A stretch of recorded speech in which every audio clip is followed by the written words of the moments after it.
in the tail. That's the first line of the podcast. All of us here, you're the fattest, clearly. Yeah. Man. That's all muscle, that is. All prime rump muscle, that is. If I was a cow, I'd be good quality meat. Right, get ready to kill Nick.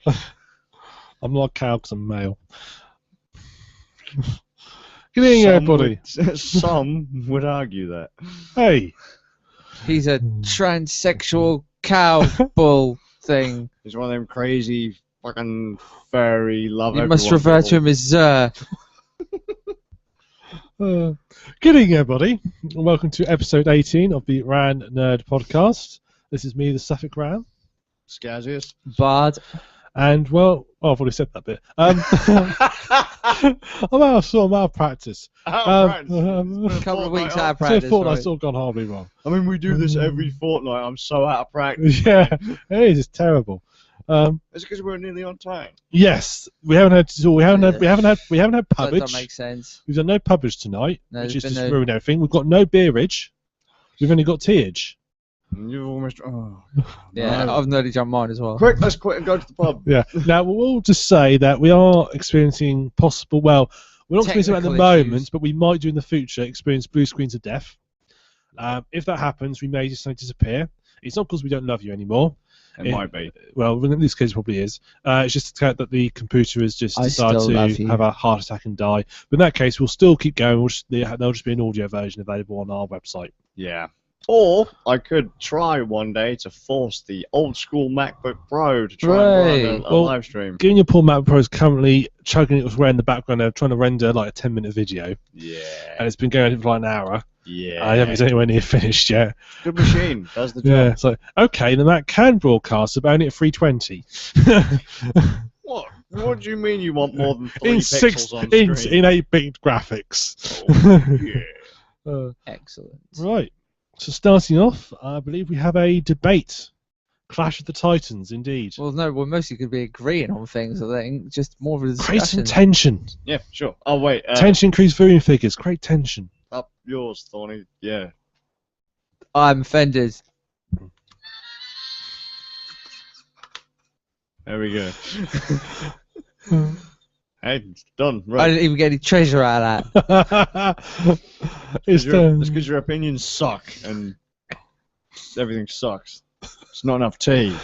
My levels are low. Oh, when are you going to start? I actually? declare holy war on you, sir. Just fucking beat you with a microphone. Get the risk board out. Right. Is he actually going to start this, or are we just going to sort of stare at Alright, each other? yeah. Earlier this week, I picked up a Wii U. Surprise! Ta-da, we all knew I was going to Oh do my God, it. there is an We've been extra hinting surprise. towards it. The extra surprise is I traded in my PlayStation Vita to get my Wii U. Now watch as everyone starts crying. Like, what the Yeah, fuck? Tony's the only person that actually plays I am that thing. one of the God, what are few you people doing? that loves the old Vita, but He loves the Vita enough to sell it. the but reason we- I got rid of it, well, the reason I bought the Vita in the first place was, number one, I got it cheap. It was on a deal, on an E3 deal, but so it was like last year. There was a deal going on where you got it with Soul Sacrifice, which was a bit pants, really. But I bought it because I wanted Dragon's Crown, and I was like, yeah, I want Dragon's Crown on the go. Everyone knows I love Vanillaware and Kamatani, and they will release a Muramasa as well. Would So have I was never like, guessed. so I picked those two games up, and I was happy with those two games. I obviously got some other stuff from the store, but E3 was pretty much the reason for both picking up the Wii U and for getting rid of the Vita, because the Vita wasn't even mentioned. So there wasn't anything at all. Did they mention the Vita TV or whatever? It was Something called? like and the PlayStation TV, which is basically really- the Vita on the telly. Yeah, it doesn't have anything to do with playing games on the damn thing. So it was just like, might as well get rid of it. There's nothing really coming out for it at the moment. It'll probably go the same way as the PSP, but I wanted the extra money towards the Wii U, so I thought, well, I'll trade it in. I'll see how much I get. They knocked 100 off the Wii U, so I thought, nice one. Traded that in, picked up the Wii U with Mario Kart 8. It's nice they're a bad deal, to be fair. No, I'm just a bit gutted I didn't get the extra free download because Yeah, I know, I that was kind of sucks. a 'cause month you're or bit two late. out of late. No, a No, month you're out only, of you're only date. probably like a couple of weeks out, I It's think. mad, isn't it? Maybe It's if like I the end of last maybe month. if I write to Nintendo and was like, look, I didn't get my thing, and I should have Dude. done. Right to Nintendo. Those dudes will stonewall you before your pen even hits the paper. Before you even go. Not for that the I've just first key announced it your on keyboard. podcast as well, you know, but Yeah, they stonewalled you before you even Yes. thought about it. Yeah. Well, fuck off. The We're Nintendo rep callers are currently searching everything. It's like, no, we should not give this person. The Nintendo rep was already on the phone. Now I know what they were talking I about. won't mention that free copy of Animal Crossing I got on 3DS. Well, now they definitely ain't gonna give you a squat, mate. He's a Fucking pirate. And there wasn't piracy. There was a glitch in the system, and I happened to get a free copy of the game. Okay. It's their own fault. It was. There was a bit of a glitch, and somehow I just got an email saying you can get this. I was like, cool. I just so happened to exploit it. Yeah. So yeah. Well, that being said, the Wii U is pretty damn cool. I'm quite enjoying it so far. I borrowed a couple of games off a mate. I've got obviously Mario Kart 8. I borrowed Mario 3D World, which I'm kind of enjoying, and I picked up Zelda, The Wind Waker, which I didn't play the first time round. It's the only Zelda game I think. No, I didn't play Skyward Sword either, so it was one of the only two. I played it when it came out on GameCube. Yeah. Didn't like it. Right. Put it on a shelf. Got stolen. My wife bought me a replacement copy because just randomly I was like, you know what, I actually want to try this game. Give it another go. I have this thing where I play games, don't like them. Yeah, I do the same. I'm like, fucking hell, this is actually really quite good. Mm. But I haven't played the HD remake. Apparently it's really good. It looks nice. I've started it. I haven't done much with it. Just sort of done the beginning bit. I was like, oh, looks pretty cool. Mario Kart 8 impressed me a lot, though. I wasn't intending to keep it. I'm not really a racing game fan, other than sort of arcadey races like the old Ridge Racer games or the old Daytona and that. But this feels like an arcade racer. It's very much like the I was arcade. never much a fan of the old Mario Kart. I like it. Used to play it with my friends. I always used to suck at it, though, horrendously. I'd always lose. But then I played this one. I was like, this game feels like being in the arcade. It really does. Yeah, well, because there is an arcade version. Yeah, I heard that they'd released an arcade version. Is it of that Mario Kart 8 or is it a different Mario Kart? They've had them before. Right, from okay. what I understand. So But this is basically a home version. Was quite enjoying it. The tracks are all really well made, quite cleverly done. Lots of characters, lots of stuff to unlock. Even the rehashed tracks look really yeah, nice. They do, yeah. Like a good old Moo Moo Farm, take you back to 64 days. The graphics, I even like Donut Plains from the SNES. Like, everyone hated that, but I was like, man, that track's fucking amazing. Yeah, it's an old school track. Why not? The graphics are lovely, considering this is like a console that everybody says, oh, is nowhere near as good as the PS4 or the Xbox One. It looks better than my mate's Xbox One games by far, you know. When Nintendo play it to its strengths, if it's a first-party title, the games look gorgeous. You can tell when it's a company that just says, oh, fuck it, we're going to release it on every platform, because they don't put any effort in it. It's like, oh, fuck it, we're going to go all bling, and it doesn't work. Nintendo know what the system is capable of. They get the best out of it. And Mario absolutely. Kart, sometimes being restrictive actually means you actually push it to get that bit more out of it. Oh, Yeah, absolutely. exactly. Whereas if you've got a powerful system, you tend to be more slapdash person. That's not why we're optimizing the code too much. Yeah, exactly. You've got that extra grunt there, so you tend not to optimize as well as you probably should do. And shamefully, the Wii U is suffering badly for that third-party wise because everyone's shitting a brick over The it. thing is, I never really play many third-party games anyway. Third-party is not really sort of my thing, unless they're sort of established companies. So normally Jap games. I don't Can I really just play. mention that Ubisoft have a 50% sale on the Assassin's Creed series right now? I hate Assassin's Creed and I hate Ubisoft. Just saying. It's there. Yeah. Well, here's the thing. There's a 50% sale on the eShop, Assassin's Creed 3 and 4. Right. So they're £10 each on the eShop. If you go to Amazon, you can get them for near enough the same price physical. Right. Once you time together, because you can get like Assassin's Creed 3 for like £6. I played Assassin's Creed 4 purely just because I like pirates, and it was alright. I mean, the piratey bits were cool, the Assassin's Creed bits sucked, so what the game was meant to be was awful. But the piratey bits were alright, I like those bits. Should have just made a pirate game. But yeah, not really my cup of tea. But I am thoroughly enjoying the Wii U at the moment. I picked a few demos up. I got Monster Hunter 3, sort of trying to master that at the moment. I will learn to play that. And I got the Wonderful 101 demo, which I hear isn't as good as the main game itself. But still love it. Like, just really enjoy it. With all the things coming out at E3 that were shown, I am really looking forward to getting into this console. I do have to say, the tablet pad took a little getting used to. The buttons are loose as hell. Yeah. My A button is really loose compared to my other three buttons. It's really odd. Well, I say mine. The boys isn't particularly loose, but It does feel a bit funky if you've used other control pads like a PlayStation 3 control pad or whatever. It doesn't quite feel as... Yeah, I'm getting used to it the more I play of it. But that A button felt so loose when I started using it. I mean, this is one you use mostly for Mario Kart.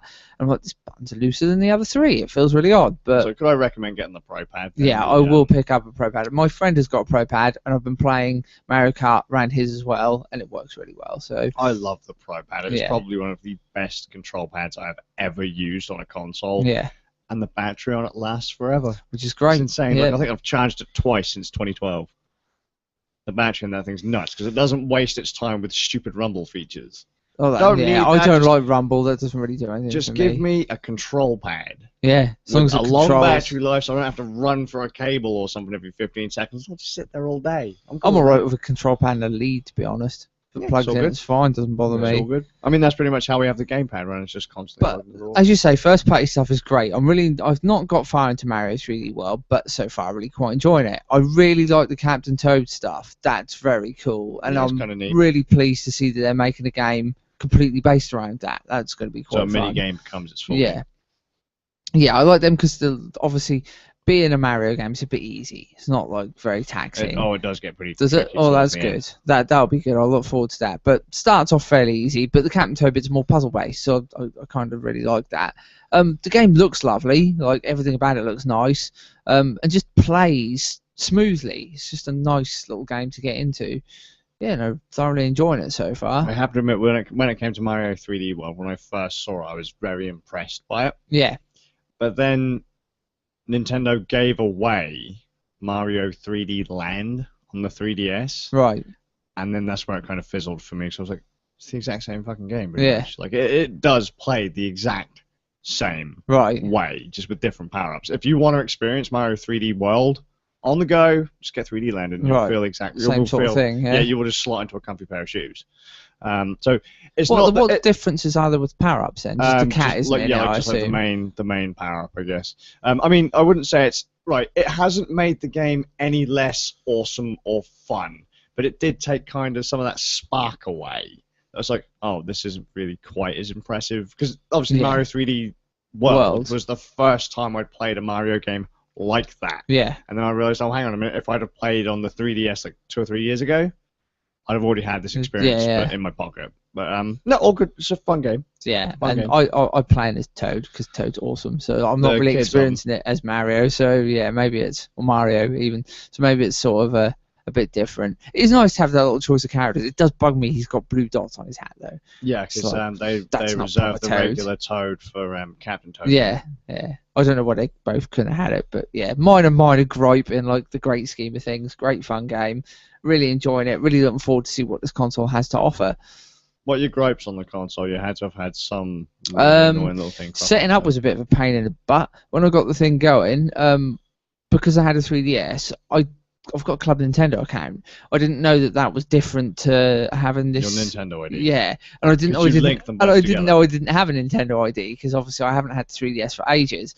So it's like, I've already got an account. I've got to do this. I couldn't access the internet without an update, so I had to start a fresh one. I'm like, oh shit, is this going to overwrite? You know, but I just did it anyway. I read something on the internet, so I double checked just in case, and they said, "No, just make a new one, and you can go from there." Then I realised obviously I didn't have a Nintendo ID, so it was safe anyway. It was a new thing. Yeah, it was fine. So that was a bit of a pain in the ass. That was a bit of something I had to jump through hoops with.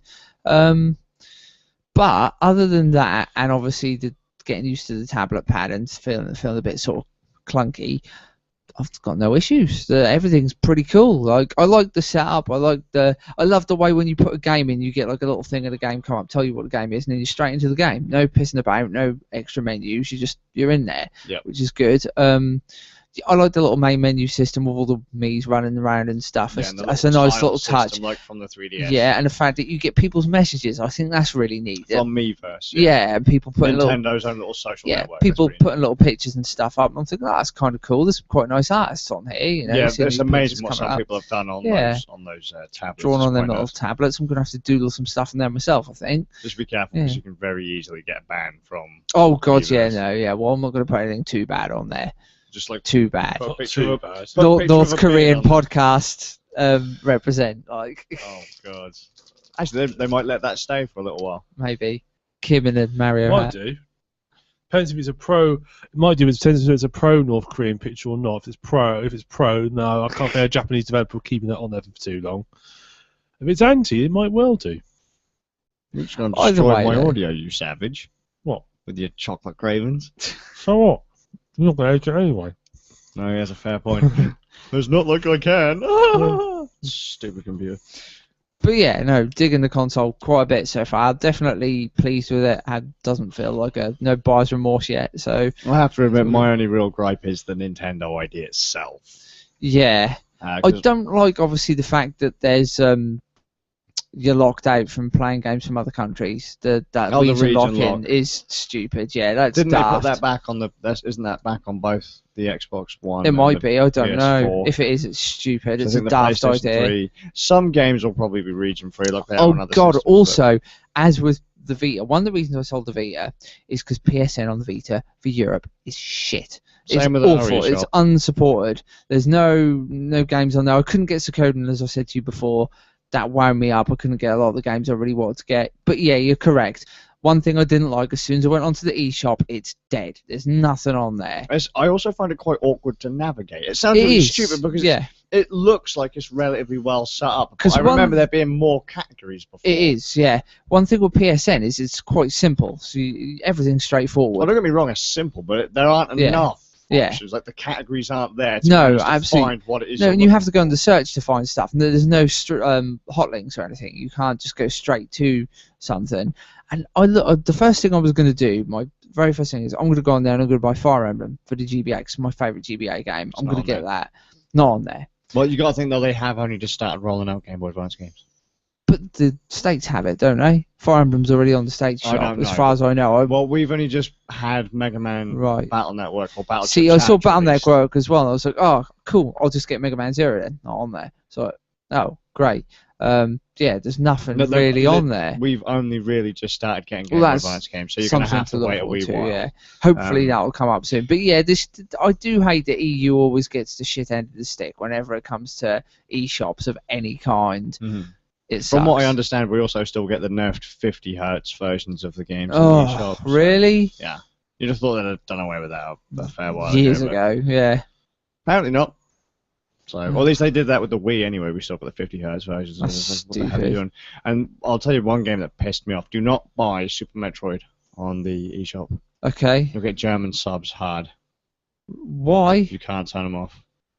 I wonder why. Apparently that was how it was on the actual cartridge, but I just can't find a way to turn off the damn subs. They're on by default. I don't remember there being German subs. Annoys the shit out of me. I won't play it because the subs get on my nerves.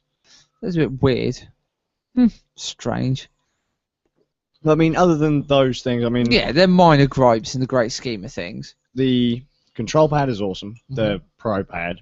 I don't mind the tablet after getting used to it. It just took a bit getting used to. The tablet's pretty neat, although it does terrify me that you can't replace it if it gets broken. Yeah. You have to send it all back to the Nintendo, or buy another Wii U and repair the second tablet to the system. Yeah. But then again, Wii U's are like, I mean, they're as cheap as toilet paper, so you can go out and buy one with very little problem. The Nintendo ID being locked to the system infuriates me. That's stupid. It still drives me nuts. The digital shop games being the same price as retail stores. Yeah. I understand why, because Nintendo did say why they're going to keep them the same price as retail, because they don't want their digital games to compete with retail. Yeah, I can see that. Because they want to keep retail stores in business. So they'll give you a digital option. Yeah, but you have to be willing I have to admit, if I can get a price. retail copy, I prefer a retail copy anyway. Sure. The only other time I really got digital games is when a retail copy wasn't available. Yeah, for sure. Yeah. But, I mean, so that's not a completely crazy idea that Nintendo have there. They want to keep retail stores going, and plus retail's pretty hardcore in Japan anyway. I just don't like that all of my purchases and everything get locked to the system. If I delete that ID, I can't make... Like, if I delete my Nintendo ID, Skazz by the way, it disappears. It's gone. Nintendo can't get it back. Because it's not actually, from what I understand, it's not held on Nintendo's end. It's all on the system. That's Why was your system bricks? Tough shit. You send it to Nintendo, and if they can't repair it, gone. That's crap. That is awful. If my kids delete my ID, lost it. It's gone. I can't go to another Wii U, log on with my ID or my username and password and have my character and all my purchases back. Absolute shit. Yep. That's it. That's my biggest gripe about the system. Even Xbox didn't do that. That's saying something. Yeah. That's because Nintendo don't have the back end in place for it. They just don't have the infrastructure in place for it. That's absolutely crazy. It is. It is. It's nuts. It now explains why the ID is locked to the console, though, doesn't it? Yes. Because there's no back end storage of it. That explains why it's not locked. Because for some, we're going to take the piss out of the gamers, right? It's simply because of a hardware issue. Yeah, they don't have the infrastructure in place. It infuriates me. Other than that, I think the system's great. Look, as I say, I love the Pro Pad. I love the gamepad to a point. It's easy to break. Makes me feel very nostalgic. A lot of it. It takes me back to old school consoles before we had everything connected to the internet. As much as I love gaming on the internet, everything about it feels more like an old school console, which I like. And it kind of reminds me a bit of the Dreamcast, and the Dreamcast is one of my last favourite consoles. The reason why being that I was predominantly an arcade gamer growing up, and so a lot of the games on that were arcade games, and a lot of the games coming out for Wii U feel like arcade games, which appeals directly to me. Definitely Tank. If you can get that cheap, that is just an arcade game. Ah, right, yeah, I remember seeing a video of that. I'll have to pick that up. That was pretty neat looking. I'd never managed to pick it up, but the thing was, you could buy the retail game for like £10 up until recently, and then it went back up in price. It was kind of nuts. It is a nice system, and when third-party support was there, I don't give a crap if some of these games look like PlayStation 3 games. Just give me some games. Zombie U, people fucking hate that game, but I have to say, I thought it was brilliant. I've not played it yet. What I have played of it was absolutely brilliant. I'm looking forward to picking up Pikmin 3.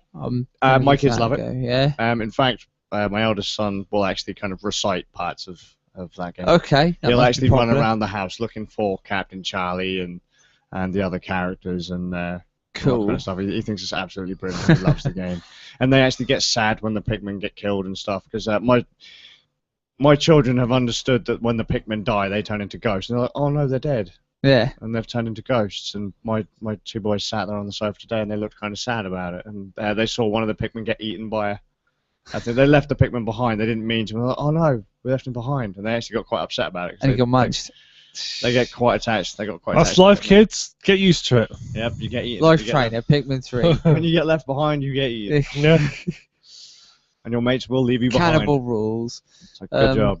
Yeah, I like to look at Donkey Kong Tropical Freeze as well. Chalky reckons that's brilliant. Yeah, it looks really cool. It's very much like Donkey Kong Country Returns, from what I understand. That's I haven't cool. got it. I want to get it. If you're a Wii gamer or Wii U gamer, you are in luck, because where everyone's shitting on the console right now, and third-party support doesn't exist. I don't care about that. All the games that aren't Nintendo titles, yeah, or Nintendo coded, cheap as shite. Peanuts. Was it Deus Ex Human Revolution or Revolution or whatever it is, like £12. Assassin's Creed 3, £6. Zombie U, £10. Yeah. Sonic, like £15. Stuff like that. It's just like, to be fair, most of the prices. stuff I'll be getting for it will probably be Nintendo titles. I mean, I play all my other stuff on PC. That's where I'm mainly at the moment. Steam pretty much feeds me every other sort of game I need. So Yeah. I love that. It's a Steam feed me. You just press a button. There you go. Steam just throws games at you. it does. Yeah. It's pretty cool. I always love the fact you can get games for cheap. Yeah, It's that is absolutely pretty neat. Obviously, the reason I got it, which we'll go into a bit later, is Hyrule Warriors with the direct. Is that due out next month? Yes, it's Next month. Well, it's in North America. It's been released on the 26th, I believe. Don't we get it before then? I don't know, Okay. but hopefully we will. That'd be pretty nice, wouldn't it? I'll be right. But yeah, I'm looking forward to that. That's going to be cool. I mean, I've been playing the old Dynasty Warriors 8 still, so I still haven't played it you yet. need to get on that, I've man. been tempted to play the I convinced Dynasty a friend Warriors. of mine who never listens to me to pick it up, and he's loving it. So I wanted to play the new Dynasty Warriors Gundam game, but I haven't got around to that yet. I really want to try the One Piece ones, and I really want to play the Fist of the North Star ones, but I've never been able to get hold of them. Ken's Rage, yeah. It wasn't Ken's Rage. That's a digital only on the Wii U. I think. Could you get it for Wii U? I think so. Yeah.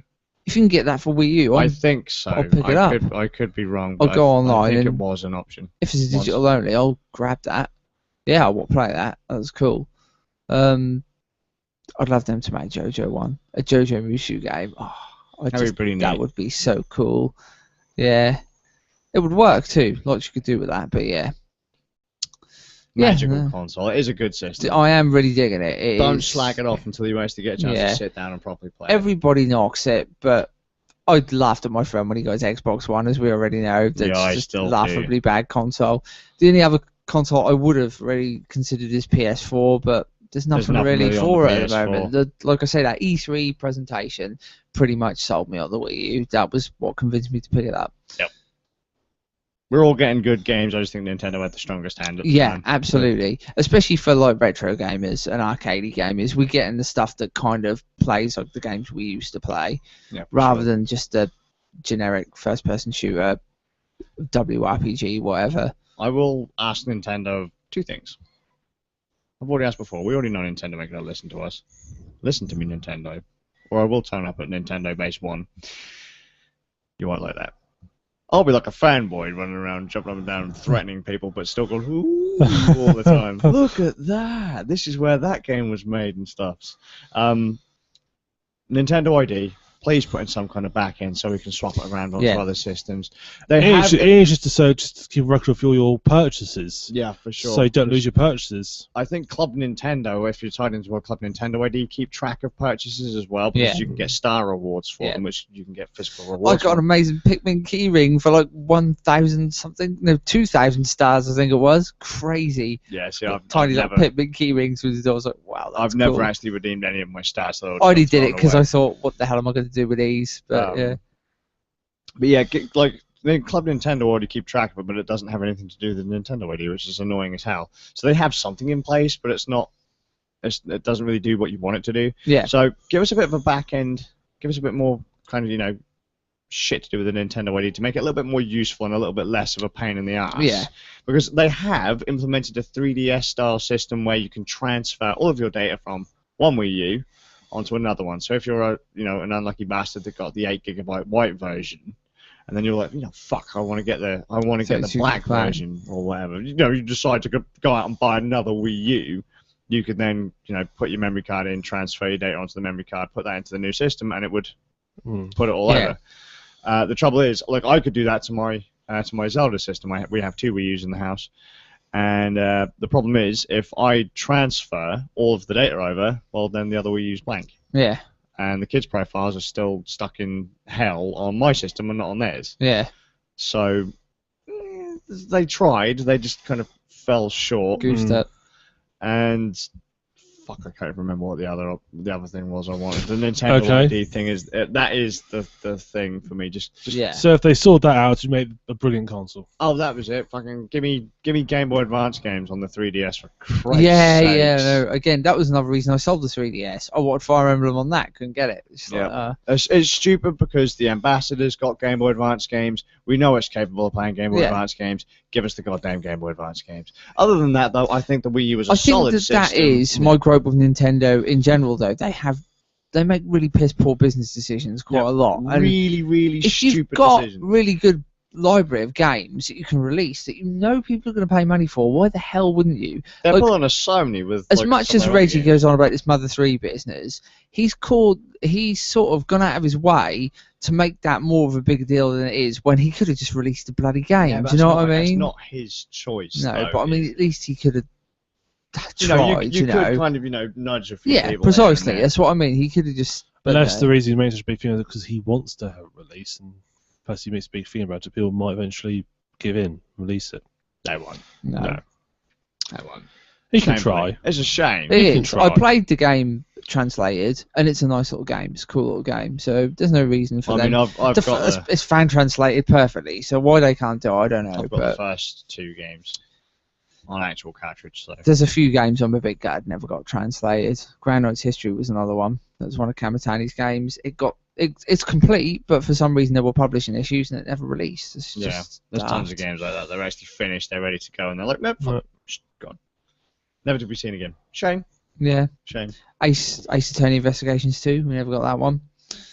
because apparently it was too late in the DS's life for them to release it. So Same thing they did with Earthbound, or the original. just digital release it and then put it on the 3DS. What's the deal? Why not? That'd be nice. Just seriously. Game Boy Advance games on 3DS. Yep. Sort out the Nintendo ID. Simple stuff. Sort it out, Nintendo. Yep. Do that, you're gold. Yeah. I'll stop slagging you off. Not Whilst that, loving your products. not that we even slag them off that much. We're pretty praising them at the moment. Well, yeah, seriously, that's the only thing I'll slag them off for. That Yeah. Nintendo ID is fucking awful. Yeah. And eShop's a bit shit and it needs a bit of work. Cool. Right. Well, Sorry about that. That's right. I've been playing a game. Luke, you've mentioned the past a shrink wrap pile of games that you've never touched. I have a Steam uninstalled game set up of games which I've bought and never. Digital shrink wrap file. Yes, of games I've bought. Oh, that's good. I bought and never installed. And I put this game up actually a few years ago, but it just sat on my Steam library, unloved, uninstalled. I finished Deus Ex the other day, finished it all off. That's been done. I thought, I want something just a bit different. I'm going to just go for another sort of shooter game or something. I want a bit different. I thought, I've not played that. I've never played that game. I've always promised afterwards. So I downloaded and installed Psychonauts.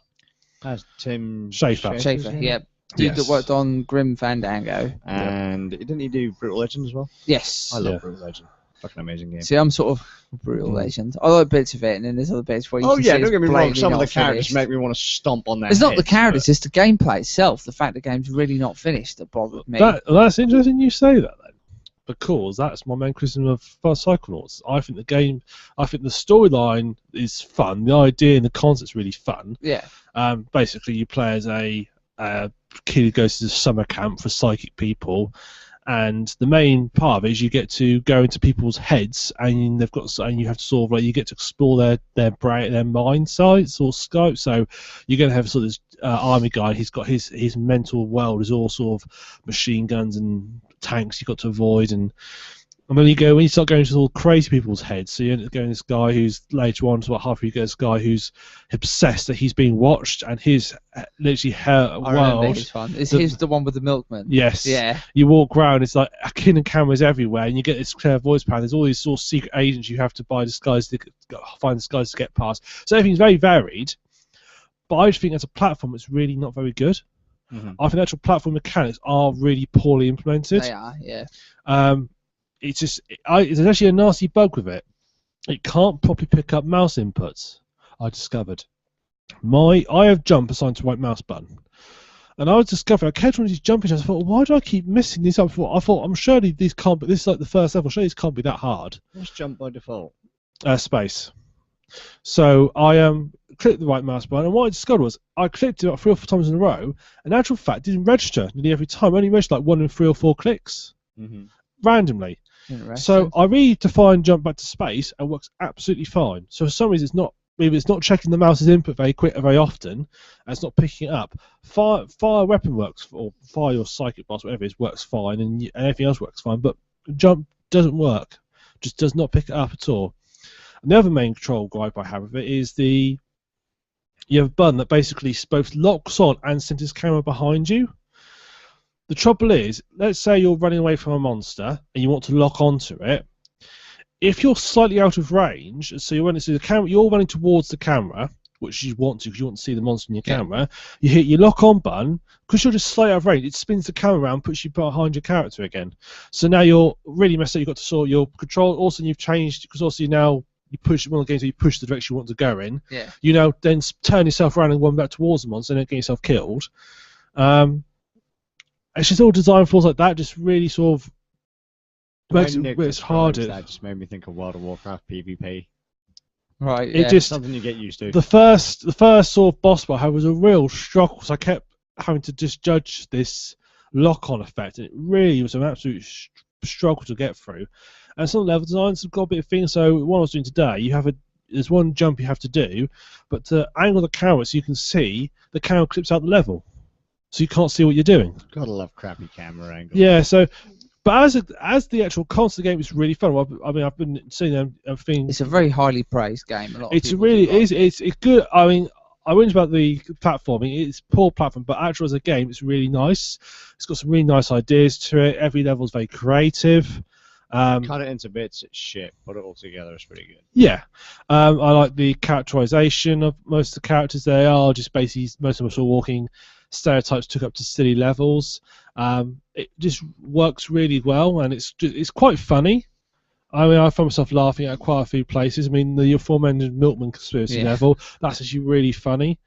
Sort of things, all the sort of secret agents, they all sort of plenty of different roles, and they all say things, but they all say in that sort of deadpan, I am a grieving person, I'm here to see my loved one and put a flower on their grave type sort of deadpan. I mean, it's really funny. That's a really funny level. It's probably the best of the game I've played. Yeah, I really like that one. That's the one that stands out in my mind from memories of playing it. Yeah, that is, and there's one I've just done. You have to do put on a stage play. You have to sort of move props around to do a stage play right. And if you do it right, then you'll get the right effect. And really cleverly done. It's got lots of really clever ideas, and they've really thought about how you've got your normal platforming mechanics. They've really thought about them. So you know how platforms you often have the find this, then go back and unlock this thing. Well, they have what they call emotional baggage. So you have to find a crying suitcase somewhere. Yeah. And they have to find a tag, and then you get it back to it and give it to it, and it gets really happy, and it's a little animation of it being really happy. It's really quite heartwarming. I don't think you can make a suitcase heartwarming, but you can. And it's a really nice idea. It's a really neat idea. It does sort of break the immersion a little bit, because like the way they sort of describe your live mechanic, you have like layers of, a bit Inception, you have like layers of depth into a mental conscious. Every time you run out of health, you jump back a layer until eventually you run out and you get kicked out the brain. Not that really is much of a punishment, because if you get kicked out, you go straight back in. You end up where like your last checkpoint was, with full lives again. It's not really much of a. At most, you lose perhaps a section of progress. Yeah. So it's not a big punishment. That's good. That is good. It's not a big. It's not. You might as well not. To be honest, you might as well not bother having it. In my opinion, it doesn't really inconvenience you that much. But then it doesn't gel though when you are in the real world and the same mechanics apply. Right. That doesn't really gel, so it sort of breaks its immersion a little bit then. But overall, nice little game, and the main character, I thought I found a bit irritating at first, I've actually sort of grown to quite like, which is an important thing. So what actually made you? I mean, obviously you said it was part of the pile, but I mean, what made you pick that over, say, however many other millions of games you have on the pile? I suppose I looked down the list, and I tend to have a very sort of. I know what I like in games, and I tend to pick games from that section. So I quite like simulators, so I've got quite a few of those on there. I like shooters, but shooters with a bit of depth to them. I don't just like sort of arcades. I like shooters with a little bit of depth to them, and so forth. You're not an arena shooter, you're after realism. Yeah. Not necessarily realism, but just sort of a bit of depth to me. I like things like Half-Life, which isn't really a bit. It's sort of semi-arcadey, but has a bit of more depth than just running in like. Yeah. I've played things like Serious Sam. I don't enjoy them. I just get bored of them. You like a bit of puzzle elements. Yeah, and stuff like exactly. That, I like a little bit of. Depth is probably a bit of a. I don't want to sound derogatory to them. That's why I don't mind the shooting. I like a bit of stuff to them. I like military shooters. They are very different games, to be fair. Yeah. People who like those types of games. Yeah. So I have a certain set of games which I like, and I don't really consider Half-Life a first-person shooter. It's not very much, is it? It's more sort of a. I don't know. Obviously, it's got first-person shooting elements, but there's more story and puzzle-based stuff going on, isn't there? There is quite a lot of puzzle-based stuff in it. So I just looked down my list, and it's a game I had on there, which a lot of people had said, a lot of people had said, we should buy this game. It's a relatively forgotten game. I don't feel a lot of people outside of sort of there's sort of a cult following, really. Yeah, isn't but it? It's not really? that. Everyone and their dog right now is talking about that game. Really, I really interesting actually, because I've always found a lot of people have never heard of it. And it's only the more hardcore gamers I know who seem to have heard of it. I wouldn't exactly say I'm hardcore. I'm like ultimate casual these days, anyway. But it's interesting. It's also just different groups. A lot of people just don't seem to, and most people I know, anybody I've ever had who's played it, it's all said. I've actually said the same thing I've said. It's good, but the platform is crap. Yeah. So it was just on the list, and I thought I've not played anything like that recently. I thought, what the hell, give it a go. And I played it, and I sat down, and it definitely has quite a cult fan base. There is a. It was worthy of the cult fan base. Yes, I would say. I actually think it was. I think it's a pity it never got a sequel. It's a game that if they'd fixed the platforming in it, they could have made a fantastic and expanded more. Because that's the other thing. It is I've got through it really quickly, more than I was expecting to, because platform games are traditionally quite long.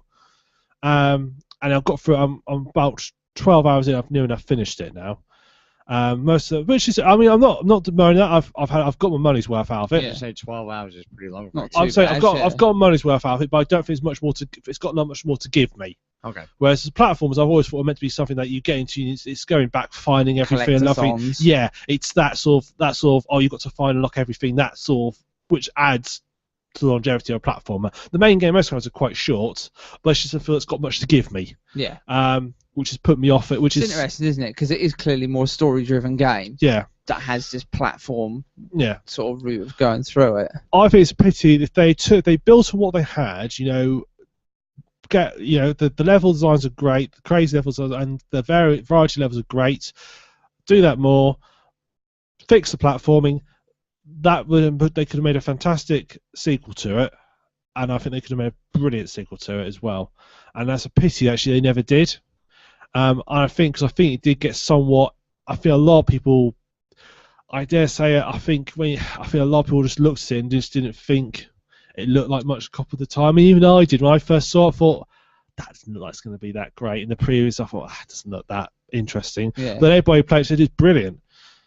I think that's probably what hurt it in the long run. I think he's a bit forgotten somewhat. I think I might have to, remove it from my poked with the turd stick pile and see if give it a go. Into one of the games I actually enjoyed.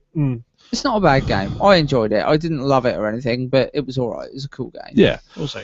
Yeah, I think it was. I said for the money, even if I paid like 30 quid on release, I think I would have been happy with that. Yeah. I think it's worth the money. Yeah, I think it's worth. It's not often that people can say that about a game, though, is it? No. If I'd have paid that much on release, I'd have been happy with it. These days, if I'd have paid that much money on release, I'd have fucking had to have killed someone. Yeah, I definitely feel that with that game, I think it's worth. It's definitely got its money worth. And it's not even that expensive now. I think it's only £5 or £6 on Steam. I was going to say, I think they bundle it a lot in sales. Yeah, it's been in the old Humble Bundle a few times. It's a bargain and definitely worth picking up. Just all I would say is if you pick it up, just stick with it. The first few levels you're going to struggle with the platforming, getting used to it. Just stick with it. You'll understand how it works eventually, and you'll get the hang of it and judging it, and then you'll find it's actually a fun little game. Cool. Well, good job. Yeah. So. Moving on, film review. Yes, we have a film review this time. Oh my God, what? An actual film. An actual movie. And a film you've actually seen? Yeah, I went to the actual cinema with actual people. It was pretty... And they were all queuing. They were all queuing. What were we saying? As opposed to going there with loads of dummies and... Yeah, sitting there with mannequins. What are real people like? They take up lots of space in queues. Right. For films I'm not even going to see. And there were poison berries in the bush next to me, and I was like, if I eat one of these poison berries, I wonder if I'll die before I reach the end of the queue. That was how bad it was. And yeah, there was like a really boring couple talking ahead of me, and it was just like, just stop it. Hollywood, local? Yeah, it was Hollywood, yeah. All right. And it was like everyone was queuing for In Between Us too, and I was just like, ugh. Yeah, and then eventually I got called through. Guardians of the Galaxy, come through here, so straight in there.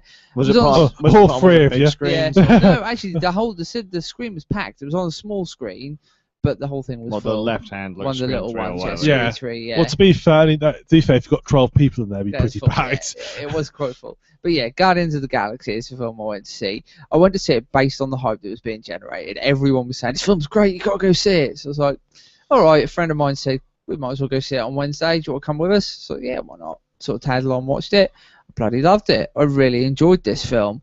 As somebody who traditionally hates comic book movies, because I'm a bit of a comic book fan, so when I go to see comic book films, I'm always disappointed. I hated the Nolan Batman trilogy. Everyone loves this trilogy of movies. I couldn't stick it. I don't like any of the Spider-Man films. Didn't like any of the X-Men films. The only ones I really kind of liked was I like Watchmen, but it's a bit different. It's more of a sort of a mature V for Vendetta. But I did like the Avengers. I thought the Avengers was pretty. I've always thought that comic books don't. I don't think most comics really lend themselves to films. They don't translate to films very well. Same thing. They have the same problem that games have. They don't really the way their characters built. They don't really translate well to a film screen. But this really, really works. It's different to the comics because I did a little bit of research. So I'd never read the Guardians of the Galaxy comics, and I looked into the comics, and they've changed a few of the characters, but the way they've done it makes it work as a film better. So it's a good change. They've taken creative license. They have, yeah, and they haven't changed too much. They've just changed sort of like a bit of the story of some of the characters just to make it sort of fit together better. Yeah. It's a very cool film. There's a bit of comedy in there. It's kind of like a sci-fi fantasy, very much reminiscent of Star Wars. Yeah, a lot of people keep saying to me, it's the Star Wars if you grew for kids up now. in sort of like the 70s and 80s, it's definitely leaning more towards the 80s. It's kind of like the sci-fi films you had back then, except it's one of them films where I think CGI is used to great effect. I don't like CGI. I've never been a fan of CGI. I've always said I prefer animatronics and puppetry, but when it comes to things like spaceships and starship battles and stuff, obviously CGI is going to work a bit better. The spaceships in this film are awesome. I felt like a little kid when I came out of that film. I want to buy toys. I was like, I need to get toys of this. I want a big spaceship like the one in the film. It's awesome. Yeah, just everything about this film is fun. It's just there were kids in there watching it, or even though the film there's a couple of bits in it that are sort of a bit violent, but you know, we all see stuff like that with kids, and the kids that are in there were really enjoying it. Despite that, we're well getting into it. The storyline is, you know, your basic sort of sci-fi fare, but there's lots of comedy, which is what made it for me. All the characters as well are likable. Normally, I go into these films and I'll end up liking maybe one or two characters and thinking the rest are a bit boring. But the entire squad, all the Guardians of the Galaxy, are likable characters. It basically centers around this guy called Quellen, and he's known as the Star-Lord. That's what he calls himself. He's a bounty hunter. Well, he's not a bounty hunter, sorry. He's like an outlaw. He's a junker. He's got bounty hunters after him because he used to run with a gang of bandits, and he's since sort of split apart from them and is now trying to make a name for himself and failing miserably. So he's sort of a running gag, being he calls himself Star-Lord, but everyone doesn't know him as Star-Lord. He ends up getting hold of this orb, which contains something I won't go into, but it's got something very precious inside of it that Thanos wants. If you remember at the end of Avengers, Thanos is the big guy, sort of space emperor dude, all right, the most powerful being in the universe next to Galactus kind of thing, and he's after what's in here, what's in this orb. And so it ends up, not sort of spoiling it too much, but Krellin ended up trying to keep this orb away from him by merging with a little group of people which become the Guardians of the Galaxy. So there's 5 of them. There is this guy, there's a dude called Rocket Raccoon, who's like a sort of a raccoon with a human personality. Yeah, kind of. I'm thinking Sparkster, and when the second you mentioned Galactus, I was like, damn, I really want to play Silver Surfer on the NES. Raccoon's mad. He's always called Rocket. Because he's not actually a raccoon. He's like, oh, he is, but he's kind of genetically spliced. Something's up with him. They don't really go into it, but he's had some sort of surgery conducted on him to make him what he is. There's a fella called Groot, his name is, and he's a big tree guy, and he can't communicate normally. Everything he says is, I am Groot. He just says, I am Groot continuously. There's a bit of comic relief in sort of bits where he just says it at the most inopportune times, and it's really quite funny. You got a guy called Drax the Destroyer, which is Dave Bautista, the wrestler. Oh god, right. So he's now in film. But he's really good. I was going in expecting him to be awful. I thought, it's just stuck a wrestler in a film, that's going to suck. But he's really legitimately funny. As I was saying to you before the podcast, his kind of thing is his whole race take everything literally. So an example from the film is they talk about something going over his head, and he just says, what? Over my head? Never. I'll catch it. My reflexes are too good. Everything about it is just... So he'll, again, in opportune times, he'll just come out with these quotes about things being literal. Yeah, and then you've got Thanos' adopted daughter, who's basically just been trained to be a sort of a living weapon kind of thing, but she's sort of rebelling against her adoptive father and joining up with this team. And actually, I forgot to say, Drax's motivation is because his family were killed by a guy called Ronan, who's the other antagonist. So he's sort of your main antagonist, and Thanos is like your more distant antagonist. Yeah, he's out in the back, and that's where we're going. Manipulating everything, yeah. I kind of might tie in with Avengers there, because Avengers hinted towards that as well. So it might be interesting to see if we get a tie-in. But if you like sort of sci-fi movies, you've got a good sense of humour, this is a film to go see. Definitely a film I would say to take your kids to. If they're a bit older, maybe, because some of the bits in it, there's a couple of bits that might be a bit scary for some younger kids. But if they're older and they're sort of like cool, those kind of films, definitely take your kids to see it. Because as a kid, I know I would have loved this film. I would have had all the merchandise from it, all the toys, everything, because it's just that good a movie. I'm really looking forward to seeing what they do with it. Definitely deserves the praise it's getting at the moment. So yeah, as far as comic book movies go, this is the way to do it. This is how it should be done. Definitely. Have you seen any reaction from fans of the comic book itself? Have any fans sort of said actually? I haven't actually read any opinions from fans of the comics. I know it's because also you mentioned seeing films that people like, but you didn't like because you like the comic books. Is it possible because you've not read the comic books could be. that you like the film? Is it possible if there are any fans then again, I think I am okay with adaptations if they're done correctly. I mean, the Avengers is very different to a lot of the Avengers comics. Yeah, I still kind of liked it. Still went along with it. Didn't mind it. I think more it's the specific choices made.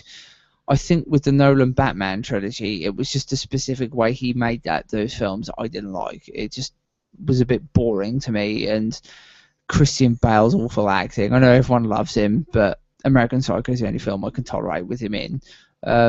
The stupid growling voice and everything. And then I suppose the other thing being that Batman the Animated Series was so good that when you make a film and try and do it, it doesn't really compare. Kevin Conroy and Mark Hamill's performances are so outstanding, you can't really make a film and sort of stand up against them, really. And also, DC Comics and Marvel, for that matter, tend to do animated versions of films, and they tend to be really good, as opposed to your generic live-action movie, which more usually will appeal to a mass audience, won't it? Whereas your animations are more targeted towards... No, why, but it reminds me of the Tomb Raider effect, as I call it. Like, everyone that played the Tomb Raider games generally hates the Tomb Raider films. It's one of those games to film kind of... Whereas people who haven't will like the film. Yeah, so I was like, oh, that's such a great film, I love that person. I mean, I will say, something else I checked out recently, comic book-wise, it's worth checking out, is... there's a new Arkham one out. I can't think of the exact name. Something Arkham. DC one. Very cool. I hope so, considering it's Arkham. Yeah, about the Suicide Squad being put together. So it's Harley Quinn, Deadshot, those kind of characters, and they're going on a mission to break into Arkham. Yeah, those kind of things are good. I mean, if you've ever seen Under the Red Hood or Year One, all the DC animations are cool. Very, very... The way you should do a comic book adaptation, really. But yeah, this is the few live action adaptations I've seen that I've really enjoyed. Yeah, as a sort of a sci-fi fantasy adventure film, takes you back to those 80s kind of films. You get sort of Star Wars vibes. If you're going for the sense of humour, sort of Indiana Jones, Goonies vibes. Definitely Indiana Jones vibes. Old school indie, not new indie. Interesting you mentioned Star Wars. You actually have some comments. All right. One person says Good Guardians D, which I think means happy. Cool. Somebody else, and he also says it's just as good as New Hope, which the film gets himself. Yeah. I actually don't like Star Wars, so I can't really comment on that. I agree with that comment. It is just as good as New Hope. He does apologise for the drawing late because he's been playing Swapper, which actually is a game I want to play, but I can't say if it looks any good. So let me know if it's any good, and I'll consider playing it. It looks interesting. But yeah. But your apologies is accepted. What up, Divine? How's the game? Right. But yeah, I definitely say New Hope is a good comparison. I think it will be what will be Star Wars. This will be the Star Wars for kids. Star Wars for kids now sucks. Let's be fair. Oh yeah, they got Jar Jar. Episode 1, Episode 2, Episode 3. Just don't enjoy them. And I thought maybe that might have been a product of me being older, that I'd watch them. But then having seen this and enjoying it and feeling like a little kid watching this film, it's totally shown me that actually, them new Star Wars films, they suck. This is where it's at. Yeah, the kids are going to be getting into this sort of thing now, so that's good. A decent franchise. Perfect. For now. Yeah, they don't screw it up with a sequel. Yeah. 6 different versions on Blu-ray. Something you might find interesting, actually. Lloyd Kaufman is in it. Okay. he makes a cameo appearance. My friend spotted it in the cinema as well. I was like, oh, look, Lloyd Kaufman. And I was like, how did I not see that? Cameo? How? Yeah, he's just there's a bit when they're in, spoiler, come on. there's a bit when they're in a prison, and he's just a prisoner, random old dude in a prison gear. I was Like, half expecting someone to say like just pops up in the bottom corner, like standing a Mortal there. Kombat dude. No, he's just standing there screaming in prison gear. Old Stan Lee makes his cameo appearance as well, as usual. But yeah, seeing Lloyd Kaufman in it was a bit random. Didn't expect that, but it was quite cool. One day I'll check it out, maybe. Definitely. As soon as it hits Blu-ray and I can't be bothered to buy the Blu-ray, then I'd say go check it out now if you can be bothered. Or I'd say take your kids to the cinema to see it, maybe. if I were to go to the Hollywood, chances are with the recent weather I'd be going, I'd have to like swim in, store my scuba gear from the place next door, possibly watch the film, and hopefully get out alive. If you're gonna watch it, I would say watch it with your boys, because that would be like, the generational gap. You'll sort of watch it, and you'll both be well into it. And you'll have all your money spent at Christmas time on that. Yep. Great. We'll see. We'll see. Excellent. Well, stuff we're looking forward to. I've got a couple of things in here. First one, I want to go, woo! New series of Doctor Who out soon. I've never really got Doctor Who. No, me some neither. people do. I've been a fan of Doctor Who since I was 6 years old. Okay. I have got nearly every classic serial on VHS, quite a few on DVD, and I've now started buying them all up on Well, iTunes. you're going to have to explain what VHS and DVD are for people. Okay, What's in the days before Magic YouTube and Magic Computers and Magic Internet, you had this big hunk of plastic, and you had this big device, you put the hunk of plastic in the device, and magic images appeared on screen, on TV, on the old-fashioned big TVs. You know, them ones with the big fat things. What, so the TVs aren't magic, everything else is? Yeah, TVs and that, yeah, no, TVs aren't magic, they're just gremlins. Them were gremlins. Just drawing really quickly. The video sets were instructions on what to draw. That really does. Yeah, exactly. Yeah. Then later on, we replaced the big plastic tapes with little round plastic discs that you put in instead. They were like vinyl. If you've never heard of those, they're it's a like bug those. getting the needles to rest on. Disc. Oh god, them things were awesome. Yeah. Size of a plate. Dragon's Lair. Good times. So I've been a massive fan of you, and obviously the series got revived back in 2005. With that guy. Christopher character. Swears a lot, apparently. Oh no, this is you're we had Chris Ferguson. He was in it for one season. Then we played He's for a very David good Tennant. actor. Yeah, he was all right. David Tennant replaced him, who was actually more like sort of he was very much like a Pierre Davis sort of era Doctor. That got replaced by Matt Smith, who is sort of if you're not a Doctor Who fan, yeah. That got replaced by Matt Smith, and he's now replaced by Peter, who surname I can't pronounce. The only Doctors I ever liked were Tom Baker and Sylvester McCoy. I can't tolerate any of the others. You might then like Matt Smith's series, because he's very Tom Baker-esque. No, I didn't really get into it. No. I saw like some of the guys that I've worked with have watched it. Like I've seen it at work and stuff, and I just sort of didn't get into it. The thing with the Matt Smith series is that they got a new showrunner, Stephen Moffat, and he was very much along the lines of he liked to do story arcs, like really involved stories, whereas Russell T Davies didn't. He would have like a theme, and he'd have like a bit of an arc to him, but the usual themes of words or characters. First series had this Bad Wolf theme, and they'd find these words that keep appearing everywhere they went, called Bad Wolf, and at the end it got explained why it gets appearing, but it wasn't like an overring arc. Yeah. But Moffat actually Moffat had proper arc episodes. They were actual, but half your episodes were based on the arc of the season, which meant that if you did just drop in and you hit one of those arc episodes, you'd actually struggle a bit because you wouldn't know a lot of what was going on. He actually went a bit too far, I think. He actually made them too complicated for their own good, and actually lost it a little bit. But he then when you consider that a good portion of Doctor Who's audience are kids, aren't they? Yeah, a lot of kids do enjoy it. The first his first series of showrunner series, he had a really complicated, really good arc, but you had to really watch it week in, week out to understand what was going on. And what didn't help was they tried an experiment. They tried splitting the 13 episode series into two halves. So you'd have one in the autumn and one in the sort of springtime, with a gap in the middle with a Christmas special. Based on because America, a lot of series are split into two halves, and that's why most American series have a big cliffhanger in the middle. Stupid America. Yeah. Well, it's not. I mean, it's because they're filming schedules. Stop cocking up telly. Yeah, he tried. It just didn't.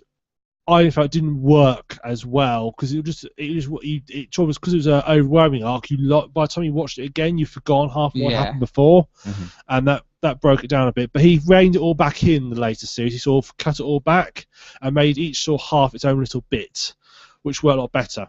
This time they've got rid of that, thankfully. They're now just back to one 13-season-long series, and that's it. They're just get it over and done with. Yeah, far better. So it's all fresh in the mind. Yeah, far better. I mean, you've got the new Doctor. They're interested in Doctors. They're trying to base him more on the more, not so much grumpy Doctor, but the more Sylvester McCoy, because Sylvester was always very slightly not. He's whimsical, and they're trying to base it more on him and Colin Baker era, because he's also a lot older. Peter Cabrigi, well, I think her first name. If you ever watched Thick of It, you'll know him as Malcolm Tucker. He has been Doctor Who before. He played a Roman in. I'm getting really sad now. He played a Roman episode 2, The Fires of Pompeii of season 4. Season 3. Doctor? Season 4. David Tennant. All right. Sorry, series 4. I get it right. I don't know because I've only ever seen a couple of those and realised I didn't like it. I'm going to nerd mode. Sorry. So that's good. The first episode can be about 75 minutes long. They're doing like a feature-length first episode, which would be nice. They've got some episodes being written by Mark Gatiss of Sherlock, who's actually he's really involved heavily in Doctor Who. He's really involved. He's a really big Doctor Who fan himself, and he's been on a lot of episodes for the new series. So he's run a couple of episodes. We've got Nothing by Neil Gaiman this year. He's done a couple in the past. Cool. One which I thought was very good. One I wasn't quite Only so sure one about. I saw, I watched, and I only watched it because his name was on it. And I was like, I like his stuff. I'll watch it. They were on like a junk planet. The wife of the Doctor. Yeah. Yeah. That I actually quite liked that episode. I thought it was very different. That's great about Doctor Who. It can be different. Every episode is completely different. They don't have to, because they go anywhere in space and time, and it could be completely different every episode. There's not many series that can do that, can pull that off, but they can, which is really nice. Not so much that they can, it's just they're allowed to. They can't necessarily pull it off. It's the format of the format of the series allows them to do that. Yeah. If a series, they couldn't. Something like Star Trek wouldn't be able to do what Doctor Who does because it's got a face that's early Star Trek. Early Star Trek did so, but they set their own sort of structure up, which meant they were a lot more strict to what they could do. I love some of the random episodes of old Star Trek. Yeah, just like, what the hell is going on? Philippines, there's not a lot been released yet because they keep very secretive about Doctor Who. They keep really tight what gets out. We know there are Cybermen in it. We know there are dialects in it because they've been seen being filmed. That's basically as much information as we know. We know that they're in serious talks with Peter Jackson to direct one of the episodes, and probably not this season, but next season. Oh, that's interesting. Because he's a big Doctor Who fan, Peter Jackson. When they did the 50th anniversary, they did a spoof. Peter Davis and Colin Bates and Professor McCoy did a spoof of called The 5.5 Doctors, and they're basically them trying to get onto the 50th anniversary episode. As how they all got together and how they sort of did a picket line and everything. There's a scene where they ring up Sylvester McCoy while he's on set of The Hobbit, and they convince him to come back, and he just says he's been sat around for like weeks, nothing happening. So they say, oh yeah, come back. So he gets to, he says, all right, I'm going. Gets to the plane and flies back. 10 minutes later, Peter Jackson turns up, knocks on his room, saying, well, come on, we need you on set. That's quite a funny moment. But Peter Jackson, and that's the actual Peter Jackson they have. Peter Jackson is cool. And he said he'll direct an episode for Dialect.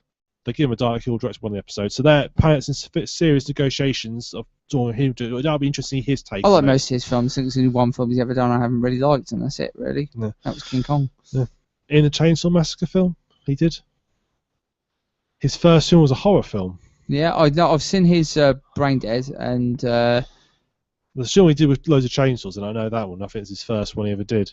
That's Brain Dead, where he takes out all the zombies with a lawnmower. Oh, yeah, that's wicked. That's a very cool film, that is. I'm season 4. Have you ever seen it, Luke?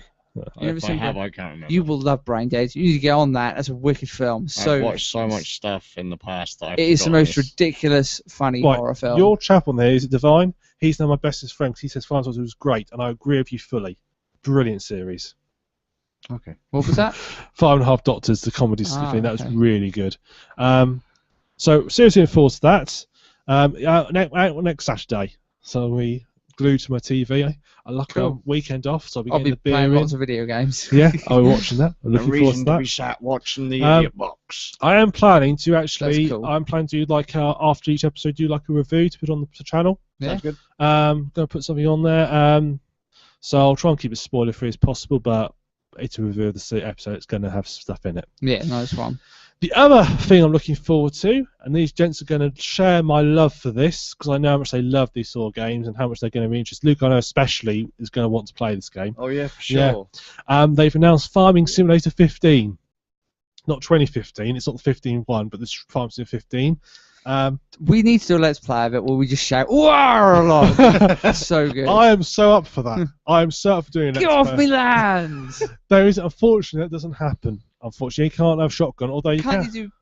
What's his name? The default Farming Sim doesn't even have cars in it. What was that dude who shot those? The farmer that shot those guys. was Whatever his name is, whoever he is, crazy farmer who shot gypsies. No, it wasn't gypsies. It was two burglars, and they were running away, and he shot them I in the thought it back. was just a couple of jibbos that broke into his land. They and probably stole some were. Stuff. They probably were. broke into his land. Get off my land, you Yeah. bloody jibbos! Oh, I can't wait. What was his name? I keep on saying Raoul Moat, but that wasn't him. That's Raoul Moat when he went on the rampage with a my shotgun and God. killed himself. Rail Motor Simulator. To be fair, your idea wasn't much better. It involved getting burglars. GTA Farm Simulator GTA edition. Farm Simulator, Yeah, it probably is with all the slurs, shouting about jibbos and get off my land and all that, you know. So, Doctor Farming Simulator 15. Doctor Who simulator. Farming Simulator 15. With shotguns and Rambo. burglars Yeah. and Jibbo. That's one hell of an episode. Positive 15, looking really forward to it. Only issue comes out the same month as Alien Isolation, so I'm going to make a pick up which one to buy. Alien Installation. Alien Insulation. Or Farming Simulator. It's going to be a hard one. New feature, you can do logging in it. You can get the harvesters. Have you ever seen the harvesters that do the trees? They're really cool. You'd like them actually, because if you got caught by them, they really mess you up. Brad, I need one. Right. They have like this big gripper hand. I need one of those for all the hippies that keep chaining themselves and Yes, stuff. yeah, it would work. Well, there's this big gripper hand. It grabs the tree by the trunk, and there's a chainsaw that swings out, cuts the trunk off, and then it turns up, and then it has like these blades / rollers. It runs the whole tree through the whole head, which then has lots of other blades that cut all the limbs off.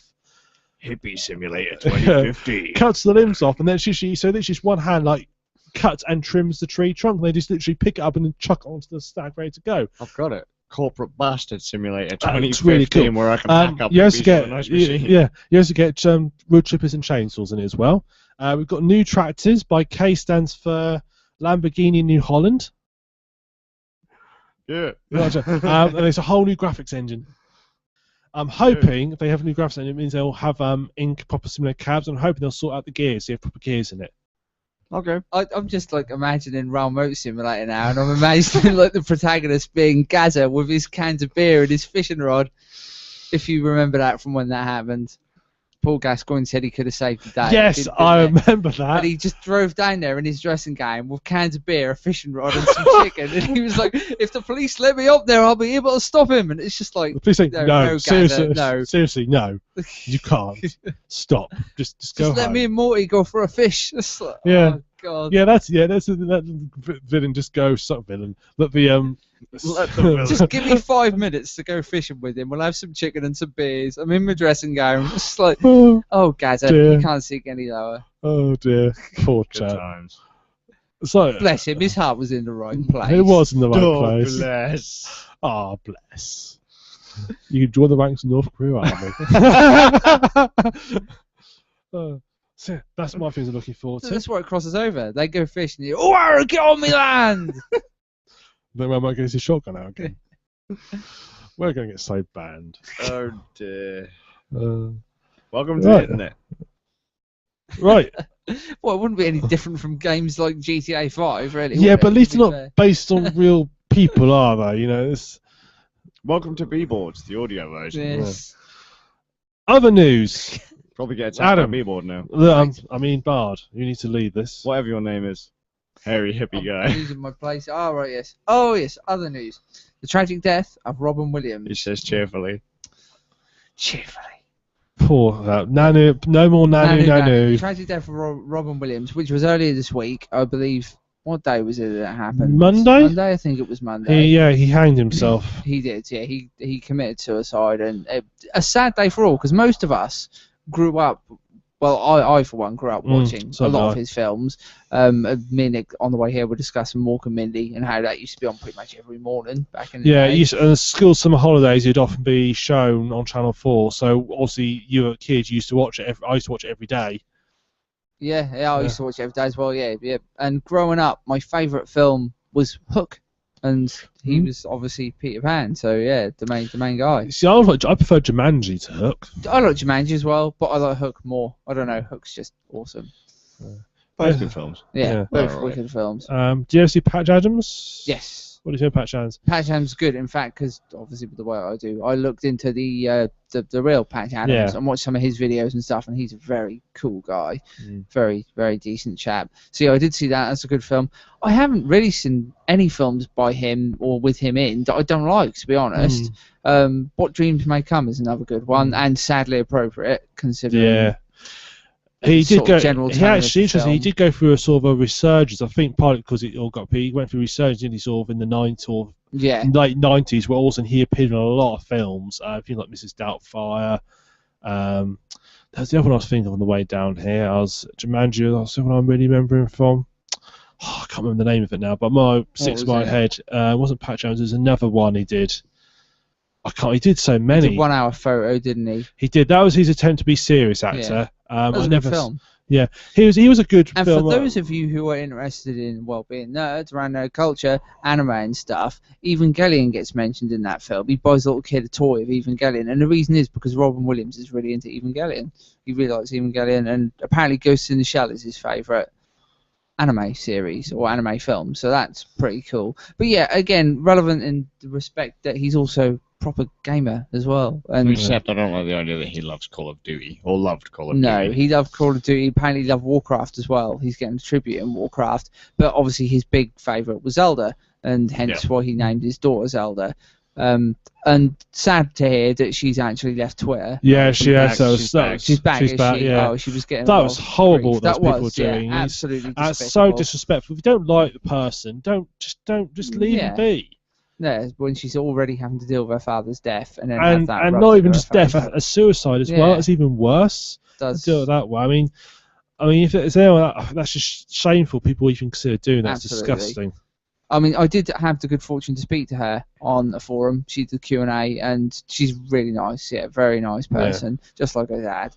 So, it was very, very sad to hear that. Yeah. Yeah. I mean, it's turned out he's obviously had depression, and he was recently diagnosed with Parkinson's, which probably contributed to everything that's going on. Really sad to say. Should we have a moment for him? I agree with that. Yeah, we'll have a moment for Robin Williams. Yeah, just for a few seconds.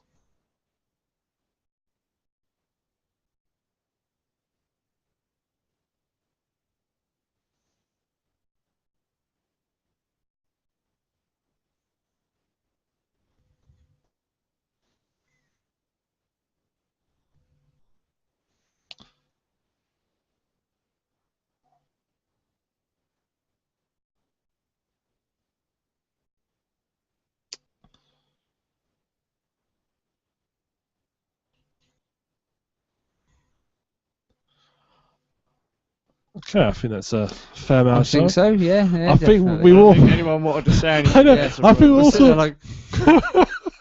When do we talk? I was like, there was a bit of sort of like. I think he probably would have found that mildly amusing. Yeah, sort of speaking roulette. Who's going to speak first, and when is it appropriate to start? Just wanted to do the crow from Hook. I have to say that the only stuff I've seen so far, and all the people that are like anti-suicide and they start jumping up and down, shouting and screaming. The biggest one this week being Gene Simmons making a dick of himself yet again. Which is what he does. Yeah. Fuck off, Gene This Simmons. is why you're a twat and everybody in the music industry hates you. Yep. Fucking dickhead. Then there are also the people like, oh God, stop posting this shit on Facebook like you know whoever these people are. Blah, yeah, blah, but blah. Just because they're dead doesn't make them one of the greats. It's like, well, one, that's opinion. Two, shut the fuck up. Three, You're a disrespectful little cunt. Go and kill yourself. Wait. I think the idea of a song being a great is a very.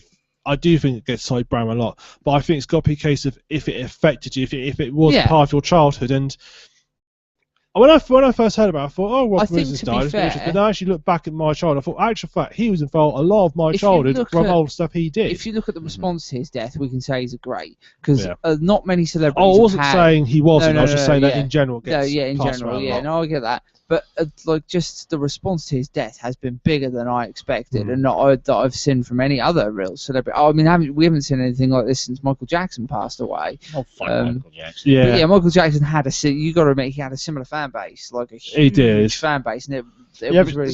See, this is kind of the point, really, and that just because I didn't like someone doesn't mean loads of other people aren't like him. See, I really like Michael Jackson. You see, I didn't like him either. I quite like Michael Jackson. I grew up with Michael Jackson's music. He passed away the day before my son was born. All right. Well, your son was safer then. Yeah. Moving swiftly on. One less plastic bag in the world. But, oh dear. No, the whole Robin Williams thing was a bit of a. As unexpected. I was just cruising the net about 3 o'clock in the morning, couldn't sleep, and. It was quite a surprise. My friend of mine was saying he was surprised. His wife come through and he thought she said Robbie Williams had died, and he thought, I'm not surprised by that. I mean, that was actually kind of funny because the night before, well, it wasn't funny, but the night before I was actually listening to a lot of Legend of Zelda covers, metal covers of tracks from Ocarina of Time and stuff, or Ocarina of Time, and seeing as you'll know it, Nick maybe not. Robin Williams actually did an advert with his daughter Zelda for Legend 3DS. Of Zelda Ocarina of Time on 3DS. He did some adverts for Twilight Princess as well, but not like video adverts, so in magazines and stuff. Yeah, I'm not too sure about those. Holding like all this WiiU or the Wii stuff and that. But yeah, the TV one was for Ocarina of Time 3DS. That was a nice advert. I like that. That actually brings a tear to my wife's eye every time she sees it. Yeah. And I have to admit, I was like, when I saw that after I heard he died, I actually had him loaded up. I legitimately shed manly tears when he died. It was bad because I grew up with the guy, and it's just like he always had that kind of warm, fatherly aspect to him that not many other celebrities have. And yeah, sort of a lot of people clearly felt the same from the responses that were all over Twitter and Facebook, and a lot of famous people obviously sort of tweeting about it and talking about it. I think it's just a tragedy. A lot of these people who you see out there who are sort of these characters, like people like Robin Williams, who are sort of these really funny characters, really funny personalities. I think you have to realise that most of the time for a lot of people, it's a second character they have, a little persona they have to put out there. I was reading a very interesting article. I won't go into too much to it, but basically that a lot of comedians, depression is very common amongst comedians because they often have a second persona that they use to cover up their personality, and they probably even feel that their persona is even out of their personal reach. If you get what I mean, they find that their persona is liked more than they are. Yeah. So a lot of people say when they actually meet a comedian, that the person, when they actually get to know them, aren't the same as what you say, because that is their persona. When I was younger, I think that's what you got to understand. When you know these comedians, people say, "Well, why he seems such a happy man?" It's the same when you meet an actor. I met Rod Hull when I was younger, and he wasn't anywhere near like his character that he portrayed on television. Completely different. Yeah. So just totally sort of deadpan in comparison. God rest Robin Williams. Yeah. R.I.P. Robin Williams. You were and always will be a legend. Moving on. Flashback. Right, a flashback. Somewhat appropriate, really, considering... We've just kind of mentioned Zelda, Hyrule Warriors. There was a Nintendo Direct the week, not last week, the week before. The 8th. Yeah. Was it the 8th? I think it was. Whatever it was. I tuned in at ridiculous o'clock in the morning and basically watched the Japanese version. So like, I'm just getting clips of the game and not really understanding what was being said. You're all like, but I was watching it and just getting more and more and more hyped. I was loving the look of this game, and obviously earlier today I rewatched it for the podcast and realised it had been translated. So I was like, that's cool. Hang on a minute, I can understand Japanese. English. That's cool. I was like, Enuma, I didn't know you spoke English. What's going on? It's not matching your lips. What's happening? I've just got a vision of you just sort of switching this game on and suddenly going, I've learned Japanese overnight in my head. I can understand them now. It's actually sometimes kind Try of weird force of wisdom. when you start watching like an anime and you manage to get like a dubbed version, like you buy them on DVD, and it turns out the last half of the series wasn't actually dubbed, and so you're kind of watching the series and you're like, oh yeah, and all of a sudden you're like, well, Inuyasha springs to mind. That started off we had the dub version, and then sorry. Later more editing for Luke.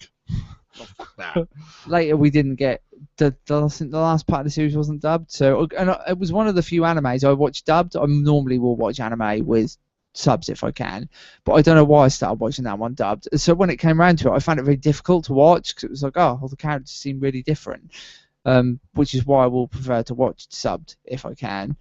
Anything with the dude that the voice of the Black Power Ranger, you know what I'm talking about? Zach. No, the other one. Not the Black Power Ranger, the next one. Oh, right, okay. I don't know who. I can't remember what his name is, but his name's Adam, so I should know. But, yeah, I have no idea like his full name anyway, but he did the voice of Vash the Stampede. Oh, did he? He's been in tons and That's tons really of stuff. interesting. I didn't know that was him. But you'll recognise his voice in tons and tons and tons of anime. For some reason, my brain's just switched off a load of them. But anything that has him in it, I will usually watch the dub. Oh, that's cool. Because they usually have a really good damn cast on him. I have to admit, one thing I did watch in dub as well was Cowboy Bebop. Dub on that is fantastic. That was right, very good dub. Samurai X or Rurouni Kenshin, that was a pretty good dub. I thought it was a really good dub. If I watch, have to watch a dubbed version. Because I'm dyslexic, I find it very hard to keep up with subtitles. Yeah, Inky's dyslexic. If we go back to early manga video, my god, some of the dubs were bad. Awful. Like Cyber City was about when I had it was brilliant. That was dubbed really well, and then everything else was just like, this is dire, absolutely awful. So that's when they pull out the professional voice actors like us off the street, and they're like, right, there you go, there's the script. You have no idea what the hell it is you're talking about. You can't actually see the thing as it's going on, so just make it up, figure it out as you go along. Or get off my land. Yeah, and it turns out it's actually a scene where they're buying a cheeseburger or something. What the fuck? Yeah. Someone has just been killed, and it doesn't tell you anything. You just got a little line in the script. Yeah, just read that. And that's it. Oh dear, there is a corpse in the road. It's like, oh crap. And lots of blood. Yeah. Oh no! I've been hit. Ah! Ow! Ooh! Ah! Yeah.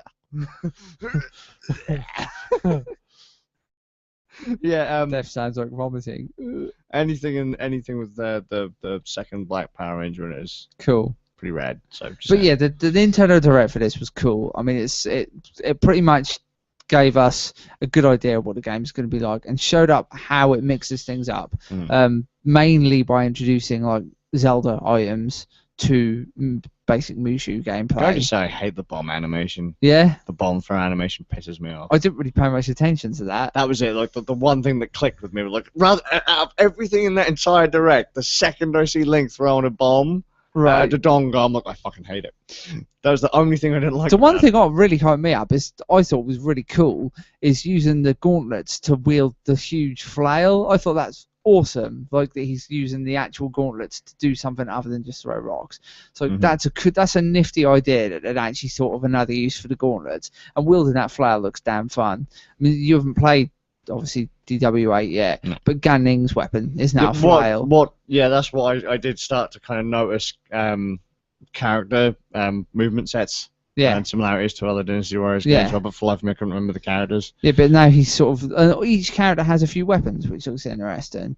Funnily enough, as we were saying sort of earlier, most of the characters are women. Like you've got Link, you've got Darunia, and then you might have one or two. There's a couple of villains because I mean that Direct. I'll go into the reveal of Ganondorf, which is just that's awesome. He's basically the Lubu of the game. Yeah, he's going to be our Lubu. Then you've got Girahim and Zant. And other than that, I think all the other characters are female. We've got Impa, Zelda, Sheik, who is male. Lana, which is the character created for the game by the blue Koei Tecmo. Sia, who is the villain, the other main villain aside from Ganondorf. Midna. Yeah, Midna. Agatha, they put in as well, didn't they? Fi, the sword, she's sort of female, really. She's sort of AI, or whatever she is. Talks like a robot, very old character. But it's interesting to see the amount of characters that they've managed to squeeze in. Everything about it looks really nice as well, like the environments, like the fact that they've managed to lift areas from games. That redone Lake Hylia looks cool, because Lake Hylia was one of my favourite areas in Ocarina of Time, just because it had so much about it, like so much character and so much to do. So I'll be interested to see what they do with that. It just looks brilliant. What does bug me is that they've picked out a lot of stages, or at least the stages that they show in Nintendo Direct, from games I hadn't played. Yeah. Twilight Princess, Skyward Sword. Right. I absolutely hate Twilight Princess. I really don't like it. It's my worst Zelda game. Mainly because everything about it is so bland and boring. And they've put the blinking bland and boring overworld in it. And it's just like, no, that just looks like crap. Just get rid of it. You go to the Skyward Sword bit and the Ocarina of Time bit, everything looks colourful and interesting. And you go to this Twilight Princess bit and it's just like, I'm glad they put Midna in, because Midna is a great character, and Zant as well. There's two good characters from Twilight Princess, but they didn't need to add some of the levels because it is a bland game. I think they could. Do you think at some point we should maybe try and play that through? Try and struggle away. Don't force me to play it again. I hated it so much. I got to the water temple and stopped. I was like, no. Force him. That's the plan. Good. We won't let him leave until he plays it. We'll all die on that day. We'll all just sit in that room and never leave. No, we'll leave. We can go and get food and stuff. You'll just die. Oh, fair enough. You'll be fine. I'd rather die than play that game again. That's for damn sure. That's something to test. I would have liked to have seen. That's gonna be a hell of a video. We have the game turned on, have the camera set up, all the lights are there, and all of a sudden, look, he's just sat there with a control pad and just kills. I will come back as a Redead and kill you both. Damn. But yeah, I would have liked to have seen. Set fire to your ass on. Earlier levels. That's alright. I'll be a flaming Redead. Then you really get it. I would like to have seen some earlier Zelda stuff put in. Also, Obviously, I can't knock them too much for characters because there's a lot of characters. I would like to send the little wizard dude from Minish Cap. I've never played Vati. Yeah, Vati. He's in Four Swords as well. He's the villain for those games. He's like a evil little wizard dude. That would have been cool if he'd have been put in, because it does seem that the three main games that they do sort of focusing on are Twilight Princess, Skyward Sword, and Ocarina. Oh, I love the fact the moon is in there as well. It's a hookshot weapon. It's like, what? Majora's Mask. Yeah, never finished that one myself. No, that's a good one. Majora's Mask is a weird game. Doesn't feel like a Zelda game. Very, very odd. That was a bit of a disconnect for me, so I was like... Just another random thing I'm just going to slot in there. Did you ever see the creepypasta they did on Majora's Mask? It was really quite cool. They did like a... what do they call them? When you have sort of an interactive game thing, but through videos, if you know what I mean. Kind of like that, but this dude was uploading videos from a cursed Majora's Mask cartridge, and it was just a bit of fun. Like, he was pretending it was a Majora's Mask cartridge had been possessed by this dead kid or something, and he glitched it up and basically. Oh, I think I've heard of that. But the best thing about it was when he edited it, he upset so many people because they were all getting well into it. And the last video, he just puts Goron Link playing bongos to some dodgy rap song, and it's so funny. But yeah, lots of people got upset. But it was cool. The whole concept of how it works was interesting. That they'd made this sort of horror story based around this cursed game. But yeah, Majora's Mask is a cool game. Interesting little game. Very odd. Full of some disturbing stuff for a Zelda game. But yeah, everything I've seen from Hyrule Warriors so far just makes me want to play it more. It seems to have all the best of Zelda and all the best of Musou games. I'm a little bit more hyped for it now than I was before, but I still don't think I'll get it on launch. Yeah, I'm going to get it on launch. That's what I bought the damn console for. I have to get it on launch. As a Musou game, so I'll enjoy it either way. Yeah, no, looking pretty cool. I can't wait to unlock Ganondorf and lay the smackdown on absolutely everyone. That's going to be my main thing.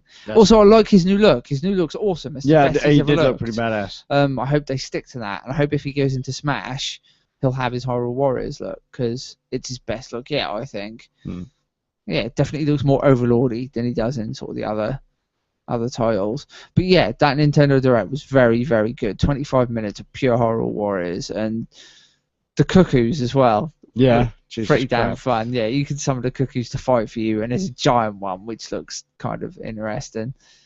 But yeah, and like I don't know, just the little adventure game mode, all these little things that are just added from the old games and the little love letters to the sort of Zelda fans, I think are kind of neat. I like that about these kind of games when you see stuff like that. Yeah, but yeah, definitely looks awesome. I'm really looking forward to when it comes out. I'll be picking it up day one, hands down. Sounds it. Good. Cool. I've got a couple of flashbacks. Few podcasts / live streams ago, I mentioned GalCiv. You could buy online early access for £80. Aye. And I said I thought that was a bit extreme. Yes. They've since done a bit of a price drop. You can now get for £30. They've since done a bit of a price drop. £90. I mean, $79.99. £30 for a GalCiv game. I like GalCiv games. They're very in depth. You get a lot out of them. I'd quite happy put £30 down for a GalCiv game, and that's enough. I'd be willing to pay on an early access. I wouldn't want to spend more than on an early access. Have you got a different level of early access then in comparison to the guys? I don't know. I'm sorry. I saw literally. So obviously the guys that put the £80 in have got I would imagine. Yeah. I must admit. I looked at this. I saw it literally this morning before I left. Literally, this is a very last minute thing I put in, so I didn't get a chance to look into it. I'd have thought so. I would imagine they would have probably had I'd hope they have some, like, perhaps all the expansions free or something like that added in. I don't know, but I'll probably pick that up next month, I think. So I'd like to give GalCiv a free go. You get a lot out of GalCiv games. Once you have to you get what you put into it. If you put a lot into it, you get a lot out of it. They look similar to me to Masters of Orion. They are very similar, but they're turn-based. Yeah. Last one's with real-time strategy. Yeah. But very similar, and they are. I prefer turn-based, to be honest. So I like turn-based. Yeah. Really fun little games. Got a lot of character. The AI is usually pretty darn good. Is GalCiv 2 cheap now? Yes, and GalCiv is definitely a recommended purchase. Yeah. The AI on it is really good. The AI not only does it, a lot of strategy games, the AI tends to look at. It tends to be very short-sighted, but the AI on that will actually think about. So the AI is trying for a certain victory type. It will actually. I was reading that someone did a diary about. He was doing a diary about his GalCiv diaries. A journalist who's doing one. He actually wrote a little book that came with a magazine about it, and he was saying that one of the alien races was trying to win diplomatic victory, and the way to win it was to basically negotiate peace with all these other races. One of the other race was trying to win a warlike victory, but it couldn't do it. But it didn't want this other race to win, so it kept not attacking and weakening, but not finishing him off. And it was so this other race could not quite create a good alliance enough to get a peace victory. Yeah. The result of which meant that basically he was being used as a pawn by his other AI in its strategy, and he was actually being used by another AI for it to win. That's interesting. It's pretty good. I want to see if I can find the book up. So it's really fascinating read. It's not very long. It takes you about 20 minutes to read through it, but it's worth reading. You really dramatize it very well. But it's really interesting. The AI is really good. And cool. It will just turn around and say to you, I played one game saying, yeah, the AI just popped up. It said, this AI is the strongest military, and literally it just popped up. I find it saying, oh yeah, we want that planet now. If you don't give it to us, we'll wipe your entire race out. At that point, you've got to go, okay, because it will. Eventually, I did come round back out. It can be quite hard. Princess Leia screws it all up for you, and all the way just goes. It can be quite hard. Actually, there's a gun weapon in the expansions where it destroys suns. Though it is quite a hard game. It's one of those games. If you don't start yourself up, if you don't get a good start, you're pretty much screwed for the rest of the game. But it can take you 25 hours into it to realise you're screwed. So it's got a few problems with it, but I hope they'll fix. You can't really make so much a comeback. So I hope they'll fix that a little bit. But I'm looking forward to that. The other thing is we talked briefly about the War of the Worlds and what happened. Did it cause a panic? Going apeshit about it. The answer is yes, a panic did happen. However, it wasn't as big as everybody made out later on. It was localized in certain areas. Bloody aliens! Get off me land! Very American. I think they wouldn't have said that. Jimmy Bob, get off my let their they got some bloody green aliens on my land, yeah. But I don't like the colour of your green skin, boy. Get off my lands. Pretty much. Little ET buggers. Apparently what actually happened was the main issue cited was redneck edition. Yeah. The main issue side was apparently people were turning in too late, and they're missing the announcement saying this was all made up, and so they literally turned in, and it was just before World War II, so everyone was panicking about a German invasion. A lot of people thought it was being made by the Germans. German aliens. Well, Pi, if you missed that Nick, first bit, I'm just gonna say Lego space Nazis. yes, that's too long to explain why. That makes fun. It does explain. It's a very much of an in-joke. So. This goes on. There was power outages. The phone lines getting knocked out because so many people were trying to ring relatives to find what was going on. It was quite amazing. It did have some quite big effects. It was cringe, but it was quite localized. It wasn't as big as everybody made out later on. Everybody makes you think the whole America panicked, and they didn't. But yeah, I thought that was interesting. I want you to think. Little do you know they've gone through the Google archive and had it all modified. Probably. Won't be the first time America's panicked about illegal aliens, would it? God. No. Good news is, we're now on to weird news. Marvellous, the bit that everyone tunes in for. Yep. We'll stop gathering. Now, this is an interesting thing, because actually, I think we discussed this as way back. We actually made a joke about this way back as far as episode 3. Okay. That was ages ago. You won't remember this unless you've listened to our backlog. That was BB before Bird. Yeah, you will possibly remember this. You'll know it when I say it. A man accused of killing his roommate who didn't know how to hide bodies, so he decided to ask Siri. Yes, I remember this one. Yeah. We had a bit of a joke about that one. Yeah. Apparently, he asked Siri, "I need to hide my roommate," which, according to records, Siri replied with a helpful answer. Siri asked, "What kind of place are you looking for?" and offered the following: swamps, reservoirs, fountains, or dumps. Right. Good on you, Apple. I think of everything. So he then uses to. I don't know if he actually then used it to find a said place to dump, but they did find also looking at his phone that he used his flashlight intermittently on the same evening, where so they think that's when he was using the body. I didn't realise they could keep this much record of your phone. They could actually look by and see, oh yeah, we actually use his phone flash at this time of day. Right, remind me not to touch my phone ever again. When you need to hide a body. Especially not in swamps. Yeah, his body was found by hunters, and he was arrested back 2012. He was arrested. It's gone back quite a while. Do you want to see if he killed his friend over, or allegedly killed his friend over? They had a row after buying a Kanye West CD, which have everything to do with your life over. Kanye West CD is really the lowest of the low. And anyway, it's 2012. Why didn't you download it? You guys never heard of piracy? Or iTunes, if you don't do piracy? I mean, if you're honourable enough to buy a CD, why did you then murder him? For a start, you'd have to have walked into a shop and confessed that you wanted to buy that crap. So yeah. So piracy really was the way forward for you guys. But if you're that big of a bunch of pussies, then maybe killing yourselves and getting locked away in prison. Poor Kanye. No, but he didn't kill himself. He killed his friend. Is he still a recovering gay fish? I don't know. Fish sticks. Ask him. A man who pretended to be a ghost while behaving in a rowdy way in a cemetery has been fined. Excellent. The man was arrested in Sutherland, South Sea, Hampshire. Could we get him on for an interview? That Could sounds do. Brilliant. He was also paid £5 after he kept throwing his arms, shouting "woo." Apparently, he was jumping up behind gravestones.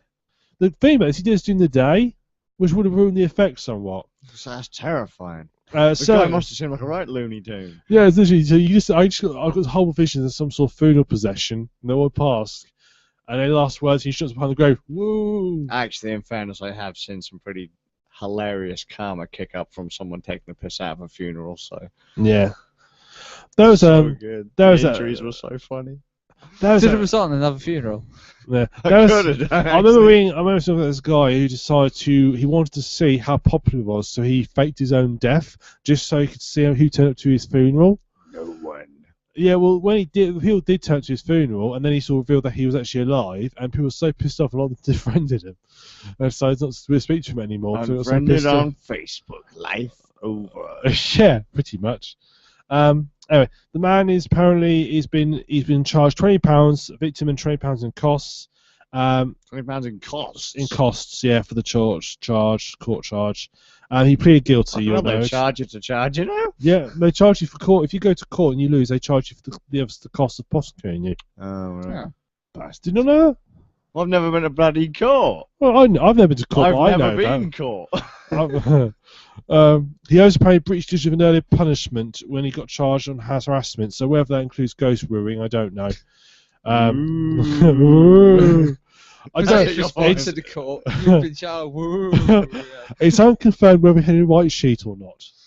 Oh, for Christ's sake. Hilarious. Authenticity charge. On to animal selfie news and copyright issues. You'll like this. This actually, you might find this interesting. The organisation behind Wikipedia has refused to pull down a selfie taken by Maraki.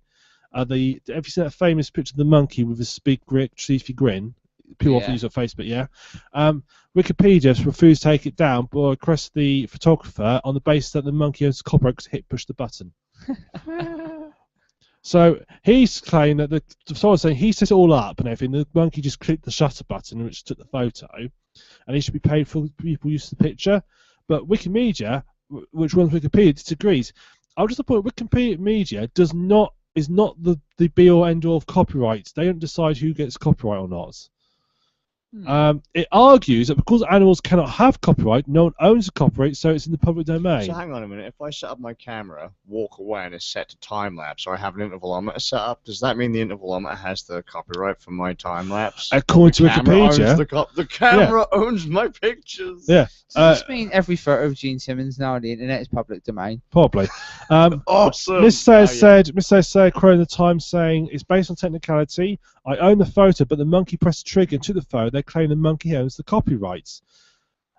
Nothing gives Wikimedia side to who gets copyrights, which is absolutely true. Wording on a picture that appears on the Wikimedia Commons site says the following: "This file is in the public domain as it's a work of a non-human animal, as no human author to whom copyright is vested." He's saying, the gentleman's saying he's lost earnings of £30,000 and once the image took off Wikipedia's huge collection of royalty-free pictures. It's now down to Wikimedia's community members to decide whether it should remain public domain. It's like, no, it's not down to them. It's down to the law.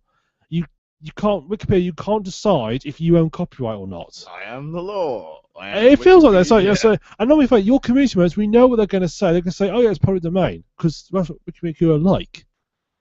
It's not up to you. It's like saying it's now just the part. I really don't think he deserves 30 grand just because the monkey took a picture of itself. To be fair. No, it's royalties. He would have earned. I mean, it'd be like saying, that argument they've got. We're going to let the community decide. But like saying. The pirate base saying, well, we're going to let the pirates decide, the people on our torrent site decide whether it's okay to torrent films or not. It's not. Somalian pirates will say, aye. Yeah. Now, I don't know if you do drive, but you ride a bike. So, have you ever had the issue where you've come down, you're going down the road, someone's coming the other way, and they've got their main beam on, and it's dazzling you? Yeah. Do you find it annoying? Yeah, the average car driver's a tosser. Yeah. Would you like to punish them in some way? Yes. They need to go to China. China's method of punishment, they're getting offending drivers to sit in front of their police cars with the main beam switched on for 5 minutes. That's rare. So they put them in still in front of the police car, put the main beam on, leave them there for 5 minutes. They have to stare at it. Fucking hell. The police officer, it says... that's not particularly, They actually put this on their Weibo account, their version of Twitter. I don't know, I suppose you can't tweet on a Weibo account, I suppose you wee on a Weibo account. So they weed on their account. From now on, travel police will make those found carelessly using bright lights to look at them for 5 minutes. It is an appropriate experience. So they do that at night, or they do that at any time. The bastard's now completely fucking blocked. And they put back in the car. Up you go, mate. Do it in the daytime, dude might jump out and go, woo. They also apparently the offender also receives a lecture from the police and has to pay a 300 yuan, £30 fine. I thought it was quite an appropriate way to do it. I always just thought shouting at someone and then clubbing them upside the head's pretty good. Yeah. Probably do that there too. I have a lot of sympathy for this next person, although I wouldn't go quite him he did. For those who don't know, I recently had an incident with my iPhone. It took an unplanned excursion from my top pocket into a water trough. What the hell was it doing in your top pocket? I was listening to a podcast on it. And I left my headphones at home, so I just popped in my top pocket, turned up loud. This is the same way I was referring to the pig mug the other week, the same principle. I usually learned, but I didn't. I dropped it in the water and it's dead. It randomly crashes itself, resets itself, and then starts fucking playing tweet notifications when we're in the middle of a podcast. Yes, it did that. No, that wasn't me. I don't think it was me. It might have been me. I don't know. It was you, because it was your No, that was an email. That doesn't. It wasn't a tree notification, it's an email. Still fucking annoying. Yeah, that was quite funny though. Just get that. I have a hatred of social media and people who have that kind of stuff running when they're supposed to be focused on other things. Look, I honestly didn't think it was working, so I didn't bother switching on airplane mode. You know that phone was going to troll your ass, dude. You tried to kill it, so it was Speaking of which, we got any comments? Nothing recent, not since Robin Williams. What was said on? Someone said Toys was his favourite film. I don't think I've actually seen it. You know. I have seen I'm Toys. going to watch that. It's okay. I thought for a minute there you said that Robin Williams had left as a comment. I was like, what Beyond the grave. A boy. Yeah, and then Ghost in the Shell is his favourite anime. That would be a bit, you know. A boy enjoying a fishing trip with a group of friends accidentally dropped his iPhone over the side of a boat, and he was refused by angling club to use his diving suit to retrieve the item. What do you think he did next? Killed himself. No. Watch the phone sink and hope that he could get a selfie out of it. No. Hired pirates to get his No. friend. No, he decided to take matters in his own hands, so waited to return to the pond that night with 2 heavy-duty pumps. He then proceeded to put the heavy-duty pumps outward pipes into the local toilet, and then proceeded to pump the pond out. Okay. Okay. The thing is, he didn't notice that the toilets were not attached to a sewer system. Oh. So the owner arrived and found the car park was flooded, and he quickly found the cause and called the police. The main reason he wanted the phone back was just so he could retrieve pictures of his video of his friends and his phone numbers. Back up on iTunes, you idiot. I was going to say, what the hell are you doing? Why have you got a sync it's over... probably long shorted by that point. Sync over Wi-Fi. Switch it on and just back it up. He's been ordered to pay damages for the toilet, the clean operation, and refilling the pond. What? He didn't recover his phone. He was very apologetic. He just said it almost worked. He insisted. Yeah, sure, mate. Good job. I mean, I've got to make his determination, but at some point in your head you must think this is a little bit extreme. Yeah, using for a sure. water pump to pump out this lake, the pond. A fool. Talking about people on phones. Who dropped them in pig smoke? Leave them in the top pocket. Still drop them in the water. Yeah. And Nick's like, shit, why didn't I think about getting the pumps on the trough? It wouldn't have helped. I got the phone back. I just I didn't have to dig into the trough. I just put my hand in and picked it out. That would have been funny for you. I got a power pump. I could have done. I would have done if needs. I would have taken the trough out if needs, but I would have done anything to get it back. So it goes out, you get like some when it fell, chains it up. like when it fell in the pig pen. I'd never jumped over a hurdle as high as I did. I didn't know. Now an Olympic. I couldn't jump that. If you asked me to do it now, I couldn't do it. But when my phone was in danger, I just like, no, I shall rescue you. I just jumped left over. He literally went Superman all the way over the pen. Yeah. Good times. Now, we've all, I'm sure, bought products that we've not been happy about the quality of. Yes. Yeah. And obviously, the one option is to take them back to the supplier. That isn't open to you. There's obviously trade bodies.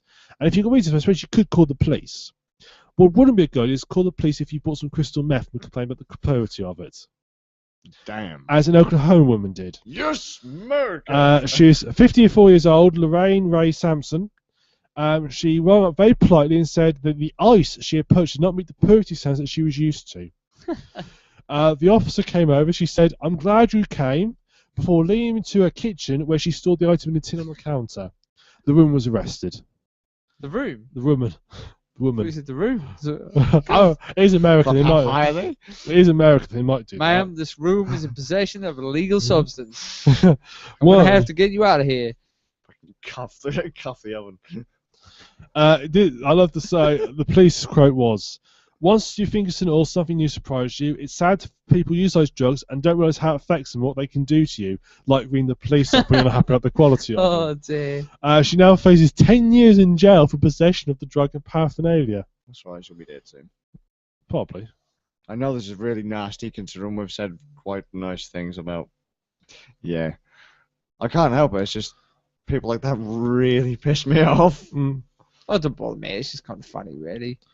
Stupid woman. On to poetic justice. A man was visiting Burger King. So picture the scene, you're visiting Burger King. Right, you're in there, you're visiting Burger King. That's what you're thinking about. You can imagine it. Yeah, you can see his mind eye working. Adam just doesn't need that pace more advanced than you. You can just do it without concentrating. You're in Burger King. Behind you is a woman with a screaming child, and the child is going on about pie, and it wants a pie. Oh, and at one point it says, "I want some fucking pie." At one point, the child says. The man turns to the room and sort of says, "You can calm your child down." She replies, she gets in his face saying, "Don't tell me how you can tell me I can't tell her nothing about raising my child." I would just add, this was originally a story from Reddit, so it was, yeah. The truth of it might come into question. Yeah, that is true. It is true. So take it with a pinch of salt. So he goes up to the counter, and Charles talking about wanting pie, and he asks the cashier, "How many pies you got on stock?" And she goes, 23. He says, "I have 23 pies, please." Buys all the stock. As he leaves, he hears the woman shouting, "What do you mean there's no fucking pies in this store?" And she says, "Who bought them all?" And he turns around, and the cashier points to him, and she gives him a nice death glare. Oh. Apparently he was giving them out to people as well, which is quite funny. Yeah. I love the website. The website I got this off, the famously reliable Metro, had a little poll. I don't know why, but for some reason I thought you were about to say The Onion, but no, no, I'm not quite that bad. In fact, they had a poll where you could vote whether you thought he was a hero or villain. Like if you thought what he did was a good thing. 96% of people thought he did the right thing. That's all justice we like in this country. Yeah. So I thought that was quite an amusing story. Yeah. Steal pies. That's a good way to educate them children. Educate them children. Educate them childrens. Were you well educated when you were young? I was never educated in high school years. You were dragged up, were you? Weren't raised. Drugged up. Fucking drugged up, eh? As we were talking about education earlier and how to better educate your children, that is pretty much a good way of doing it. Bit of poetic justice, teach them right from wrong. On to cock-related news. The World Hen Racing Championships. Yeah, I could see that coming. Has been accused for gamemanship after they've turned what was a fun thing into a more, basically it's always been a fun event. You eat your chickens, you race them. Apparently now some people are taking it a bit seriously and are training their chickens to run the courses. There are people who are using tuning forks, speaking in tongues, encouraging them to come over the line. The official World Hen Racing Championships are held in Borsell, Derbyshire. People are asking questions after committees use series of bizarre needs to encourage the birds across the line. 52 hens attended, with 600 spectators. The winner was called Save the NHS by a Matlock counsellor, Andrew Boffin. He set a new world record of 3.8 seconds. The overall winner, so he set the world record, I apologise. The overall winner was a 3-year-old. His cock has a record of 3.8 seconds. It's a hen. I had to pick you up on that, wasn't it? It's a hen. You ruined my fun there. The overall winner, I said it was cock-related, not cock-involved.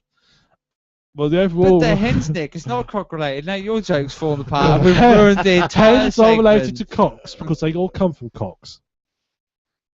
Everything comes from cocks. Everything. Except that joke. The winner was a 3-year-old Rhode Island Red called Road Runner, owned by 30-year-old Oliver Keeley. Apparently, he said the course was wrecked, but their bird prefers wet ground and soggy ground. So the landlady of the Barley Mow, were the event organiser, said this year the show the entry into a new era. It was a great day, which showed that we have moved to the professional hen racing. People clearly train their hens. This is going to be Olympic sport. You watch my works. It'll be a place to racing these bloody sheep soon, won't he? There is sheep racing. If you go to the big sheep in Wales, they do sheep racing. Link in the show notes. Throw your phone in some water. Go get it. Fetch. I'm teaching mine to stand on his back legs at the moment. My pet one. He's getting very good at it, but he just headbutt me all the time. He got me in the backside the other day. I was turning around, he's run headbutt me in the backside. This is getting worse and worse and worse and worse. Moving on before this turns into a cloud-related story. So the winner, the one girl was using a high-pitched sound with a tin she specially made for the event. But yeah, so Corruption in hen racing. Corruption in a thing that no one really gives a shit about. If you're into hen racing, but you do give a shit about it. So there's 52 people entered. There's 52 people into hen racing. Hen Racing 64 on your Nintendo 64. 52 people entered. 52 people will probably get brutally murdered over the next. What is this, like bloody Mad Max? 1 man, 2 minutes, 1 man leave. I think this is an excellent sequel to the Fast and Furious. Like, I don't know what are they at number 18 now or something? Run. The second you started babbling on about birds running, all I could think of was, look, this random race. I was like, well, there's a really simple way to get them to run. I've seen it before. You just get some crazy spiky-haired blonde bloke with a massive sword to sit on him and just fucking whack him in the head every now and then. One type of chicken. Oh, man. Or you get yourself a crate with a penchant for acne products and you're sorted. Yeah. One type of animal, pet bird as well. I'm sorry. You're ruining this specifics. I'm sorry, but if you entered a chocobo, I think they would ban you. You're entering a fictional animal. That's not allowed. Prove it. Is there in the rules? Is there any rule? Is there anything in the rules that say you better remember wearing them giant chicken costumes now where you're holding the thing. Yeah, there's no rules that I can't just breed chocobos, solve world hunger. Everyone can have massive buckets of KFC. You don't have to change anything. No, can take for a chocobo. It works. There's an old joke. Someone said if you cross a chicken and a spider, KFC would be great because they both get a leg. I don't know who count. I think it might have been Mock the Weak one.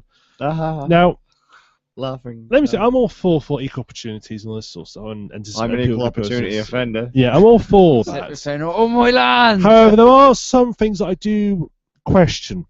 Right. Like what? Okay, the pilot of the passenger plane lost control. See if I can step over the line. Okay. The pilot of the passenger plane lost control of the aircraft after his prosthetic arm became detached during landing. Nice. It was a Flybe flight from Birmingham to Belfast City. Happened during windy conditions. Apparently, he checked his arm before they started landing.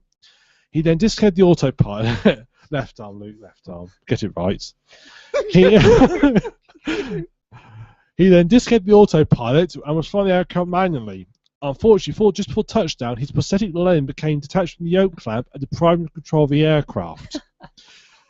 Instead of letting his co-pilot take over, he decided to instead move his right hand from the power levers onto the yoke to regain control. This meant he landed but with power levers set to higher than normal speed. So he hit with a bit of a bounce. No one has been injured. Fine, the plane wasn't damaged. Captain Ian Basin, Flybe Director of Flight Operations and Safety, said the company was proud to be an equal opportunity employer. This is common most airlines, means we do deploy staff with reduced physical capabilities. Where appropriate, in accordance with civil aviation authority requirements, this does include pilots. Senior accounts referred to the report as one of the most experienced and trusted pilots, which is fair, I'm sure he probably is. At the same time, I don't want a pilot who's got the potential of losing a limb while doing flight. The same way, in fairness, most people have the potential of losing a limb during flight. Yeah, but not as a result of just flying the aircraft normally, generally speaking, unless someone comes with you an axe. But it's the same way, if a taxi company said, we're an equal opportunity ride, which is why I've hired a blind taxi driver, I wouldn't get in the car with them. I mean, I'm all pulled by his guide dog. You all right? Sure, he sits in the side seat and the guide dog's driving. You're like, yeah, sorted. What is your damage, Nick? Seriously, that's unnecessary, man. That's just harsh, cruel. Poor blind man trying to drive a taxi. That reminds me. I think his guide dog just sits in the seat in one bar left, 2 bars right. Ruff. Yeah, what's wrong with that? Ruff, ruff. 3 for holy shit, we're gonna crash. It's taken me right back to our Royals with the old Duke of Edinburgh. I remember him going to some charity event where they had a band playing, and he's like, "Well, what's this all in aid of?" Then they were saying, "Oh, it's a band specifically made up of people with disabilities, and apparently there was something to do with deaf awareness in there. But if they're all bloody deaf, that explains the music, then, doesn't it?" It's like, oh my god. The old paragon of humanity and niceness there. Oh yes. Why do we leave them in power? Why don't we get rid of them? Well, because no one's listening to us. They've got stones. Because they make us laugh. Yeah, who else are we supposed to laugh at other than Americans? If you're going to do that, at least do it near enough the mic so the mic can hear it. You found more fucking Deku seeds. Dude. Chocolate I think that milk. sounds like sort of the noise, like sort of some sort of like when there's a Kim serious. has no idea. Yeah, that sort of very serious thing. Like, just hold up and be ready. Just hold up to your mic, ready. Hey, Luke, I am your father. Doesn't that work perfectly? It's brilliant. Lightens the mood. It's great. Well, we've limped to an end of another podcast, slowly but surely, without a prosthetic limb. Seriously, man, what's up with this guy? You're like some crazy old man. I've never no. I'm Crazy fine. old bastard. I'm sleep deprived. That's what I put it down to. Bollocks. Have children. Just wait till one of us ends up with a prosthetic limb, Jesus. I said I've got no problem with prosthetic. I do. Call that the prosthetic podcast. Just go where we first I'm had a all for prosthetic prosthetic limb. limb. I'm all for that. However, I do think that if you're in control of a piece of machinery that's got lots of people behind you who potentially could get killed if your limb falls off, I think. Directed traffic. Did you ever see that episode of Top Gear where they do the race and there's the two tier cars? They have one car on top that drives, one car that does the power, and no one would get in the car Jeremy Clarkson except their sound guy who's only got an artificial arm, and he's running round, and at one point you just hear on the radio, Jeremy, my arm's come off, and you just see the picture of this guy, and you see this, he's trying to steer with the other hand, his arm just all stuck on the steering wheel. Remember, I used to work with Chad that only had one arm. It was quite funny because in the job we were doing, we'd always get asked when you're doing a certain job, oh yeah, whoever wants this one, raise your hands. And he goes, well, it leaves me at a bit of a bloody unfair disadvantage. Fuck, he used to make me laugh. Oh, when you can poke fun at yourself. Yeah, he was a legend. Awesome guy. I know there's one. I knew one guy had a quite a realistic looking prosthetic arm, and he used to sort of always keep it down. He used to not really let you couldn't unless you looked at it well in good light. You wouldn't know. It was very well done. But it's very tricky. He used to do in pubs. He used to try and convince people how hard they were, and he'd demonstrate it by saying, "Okay, hit your hand with a hammer." And of course, the prosthetic. Yeah, boom, down, and everybody's all, no. So they said, that's fine. Said, you're round, and he used to get loads of drinks that way. Because in the pub, it's low luggage, they couldn't see it was prosthetic. Really well done. The other thing I can think of now is that episode of Father Ted where he has to he's controlling Uncle Jack in the wheelchair, and he has two prosthetic limbs to hide that he's controlling them. It's good. Right, so bad, so funny. So where can you find us? Website randnerds.com, which is actually due for renewal. I need to pay for that. I need to pay for it before August 31st after it's released. WordPress start shouting at you as well. Yeah, WordPress now started shouting at me because it says my payment deals aren't up to date, which they aren't up to date, but that's because I'm not going to put update. I'm not going to renew it until I get paid again. You don't love the podcast enough, Nick. I do. I'm going to renew it. Seriously, I'll man. renew it with a day to go. With a day to go. Yeah. I can just see the clock ticking. There's a risk. 20. Just imagine. See now 24. D. That's what happen. Then we'll have like the camera like cuts to Nick. The mouse, the hand is over the button. Is it a real hand though? Yeah, we can't tell until we whack him with the hammer, which then breaks the mouse. The site goes down. The podcast goes dark. That's I don't it. have to do We're anything doomed. ever again. Yeah, that's fine. You follow us on Twitter at randnerds. Being sectioned. Yeah. YouTube, if you're not doing the audio version, you can find us on YouTube at youtube.com/randnerds. Google plus.google.com/+randnerds. Stupid link. Facebook.com/randnerds. Don't be dissing Randnerds, stupid link. And people are like, fucking doesn't work, man, so we'll take the stupid link bit off. Yeah. We also got a Steam group called Randnerds. You're welcome to join. And if you need to email us, you can email us at comments@randnerds.com for all your complaints about me insulting people with prosthetic limbs. Yep. But I didn't insult telling about people to prosthetic kill limbs. themselves. I didn't insult about prosthetic limbs. I think it's very good that you've got. Not that we've got people with prosthetic limbs, or that we've No, got it's prosthetic the limbs. fact that people I've got no jokes to people with prosthetic limbs. Do you think it's good that we have just no don't put them in objections to charge people of having prosthetic incredible. limbs? Not pilots, clearly. Nothing wrong with that. Just don't put them in charge of any piece of heavy machinery that may crash if their limb comes off. So that'd have been great. He's the protagonist of our new video game whenever we make it. Prosthetic limb pilot guy. That's his name. From some of the games we've already spat out here. Yeah. I need to think we need to end this topic before we go too much further. We're already sort of leaning over. If there's too far as a cliff, we're sort of leaning over. We're already flapping around, falling over. I think your real arms, though. I think, you know, in Looney Tunes, or right when they come and he went off the cliff and his legs sort of just spinning there for a minute. That's what we're doing right now. Good job. We've got a minute to pull ourselves back before we fall down into the depths of the moral low ground. So we're going to stop this now. The moral low ground. We've been there for like the last 18 podcasts. No one of them. We're in moral anti-gravity at the moment. I think. I seriously still want to come up with the Corporate Bastard Simulator 2015 where I can just have the hippie slaughterer. Right, okay. That is going to take some explaining to do later on. That will do the next podcast. Well, we've already covered it. I want to slaughter hippies with a magic tree cutter, which is actually some magic Greenpeace hippie tree killer thing. Right. You get to be we can have two sides of it. One way you're driving. He's sitting opposite hippie. I'm going to show you these harvesters later. I think you'll find it really amusing. You're driving the slaughter simulator, so you can be on the slaughter side or the hippie side, and on the hippie side, you just have to pray you live long enough to outdo the time limit. Anyway, shall we finish the podcast? As we have just been rambling on after we've actually finished the podcast. Yeah. Right. Good job. So, once again, thank you very much for watching. I've been the Suffolk Ram. I'm Skazz. I've been bad. And we'll look forward to seeing you in a fortnight's time. From every pub in the country. Yeah. On the 20th. I might actually get the ability to do something with these and actually put them up. Fortnight's time on the 29th? Yeah. Numbers. On a day. Possibly a Friday. Yeah. Although we might have technical issues, so we might have to hold that back. We'll find a way. We'll figure out something. I'll bring you around my house using my PC. Things will happen. To the pub! Yeah, fine. There you go. Thanks for watching. See you later. Adios. I'm stuck to the chair. I'll fall over, smashed to the desk. Can you see it? It's got to be done, man. You've got to get the sweet on. Who wants the last bit? Yeah, the last bit, mate. It's your chocolate. Right. You have the last bit. Yeah. Aww.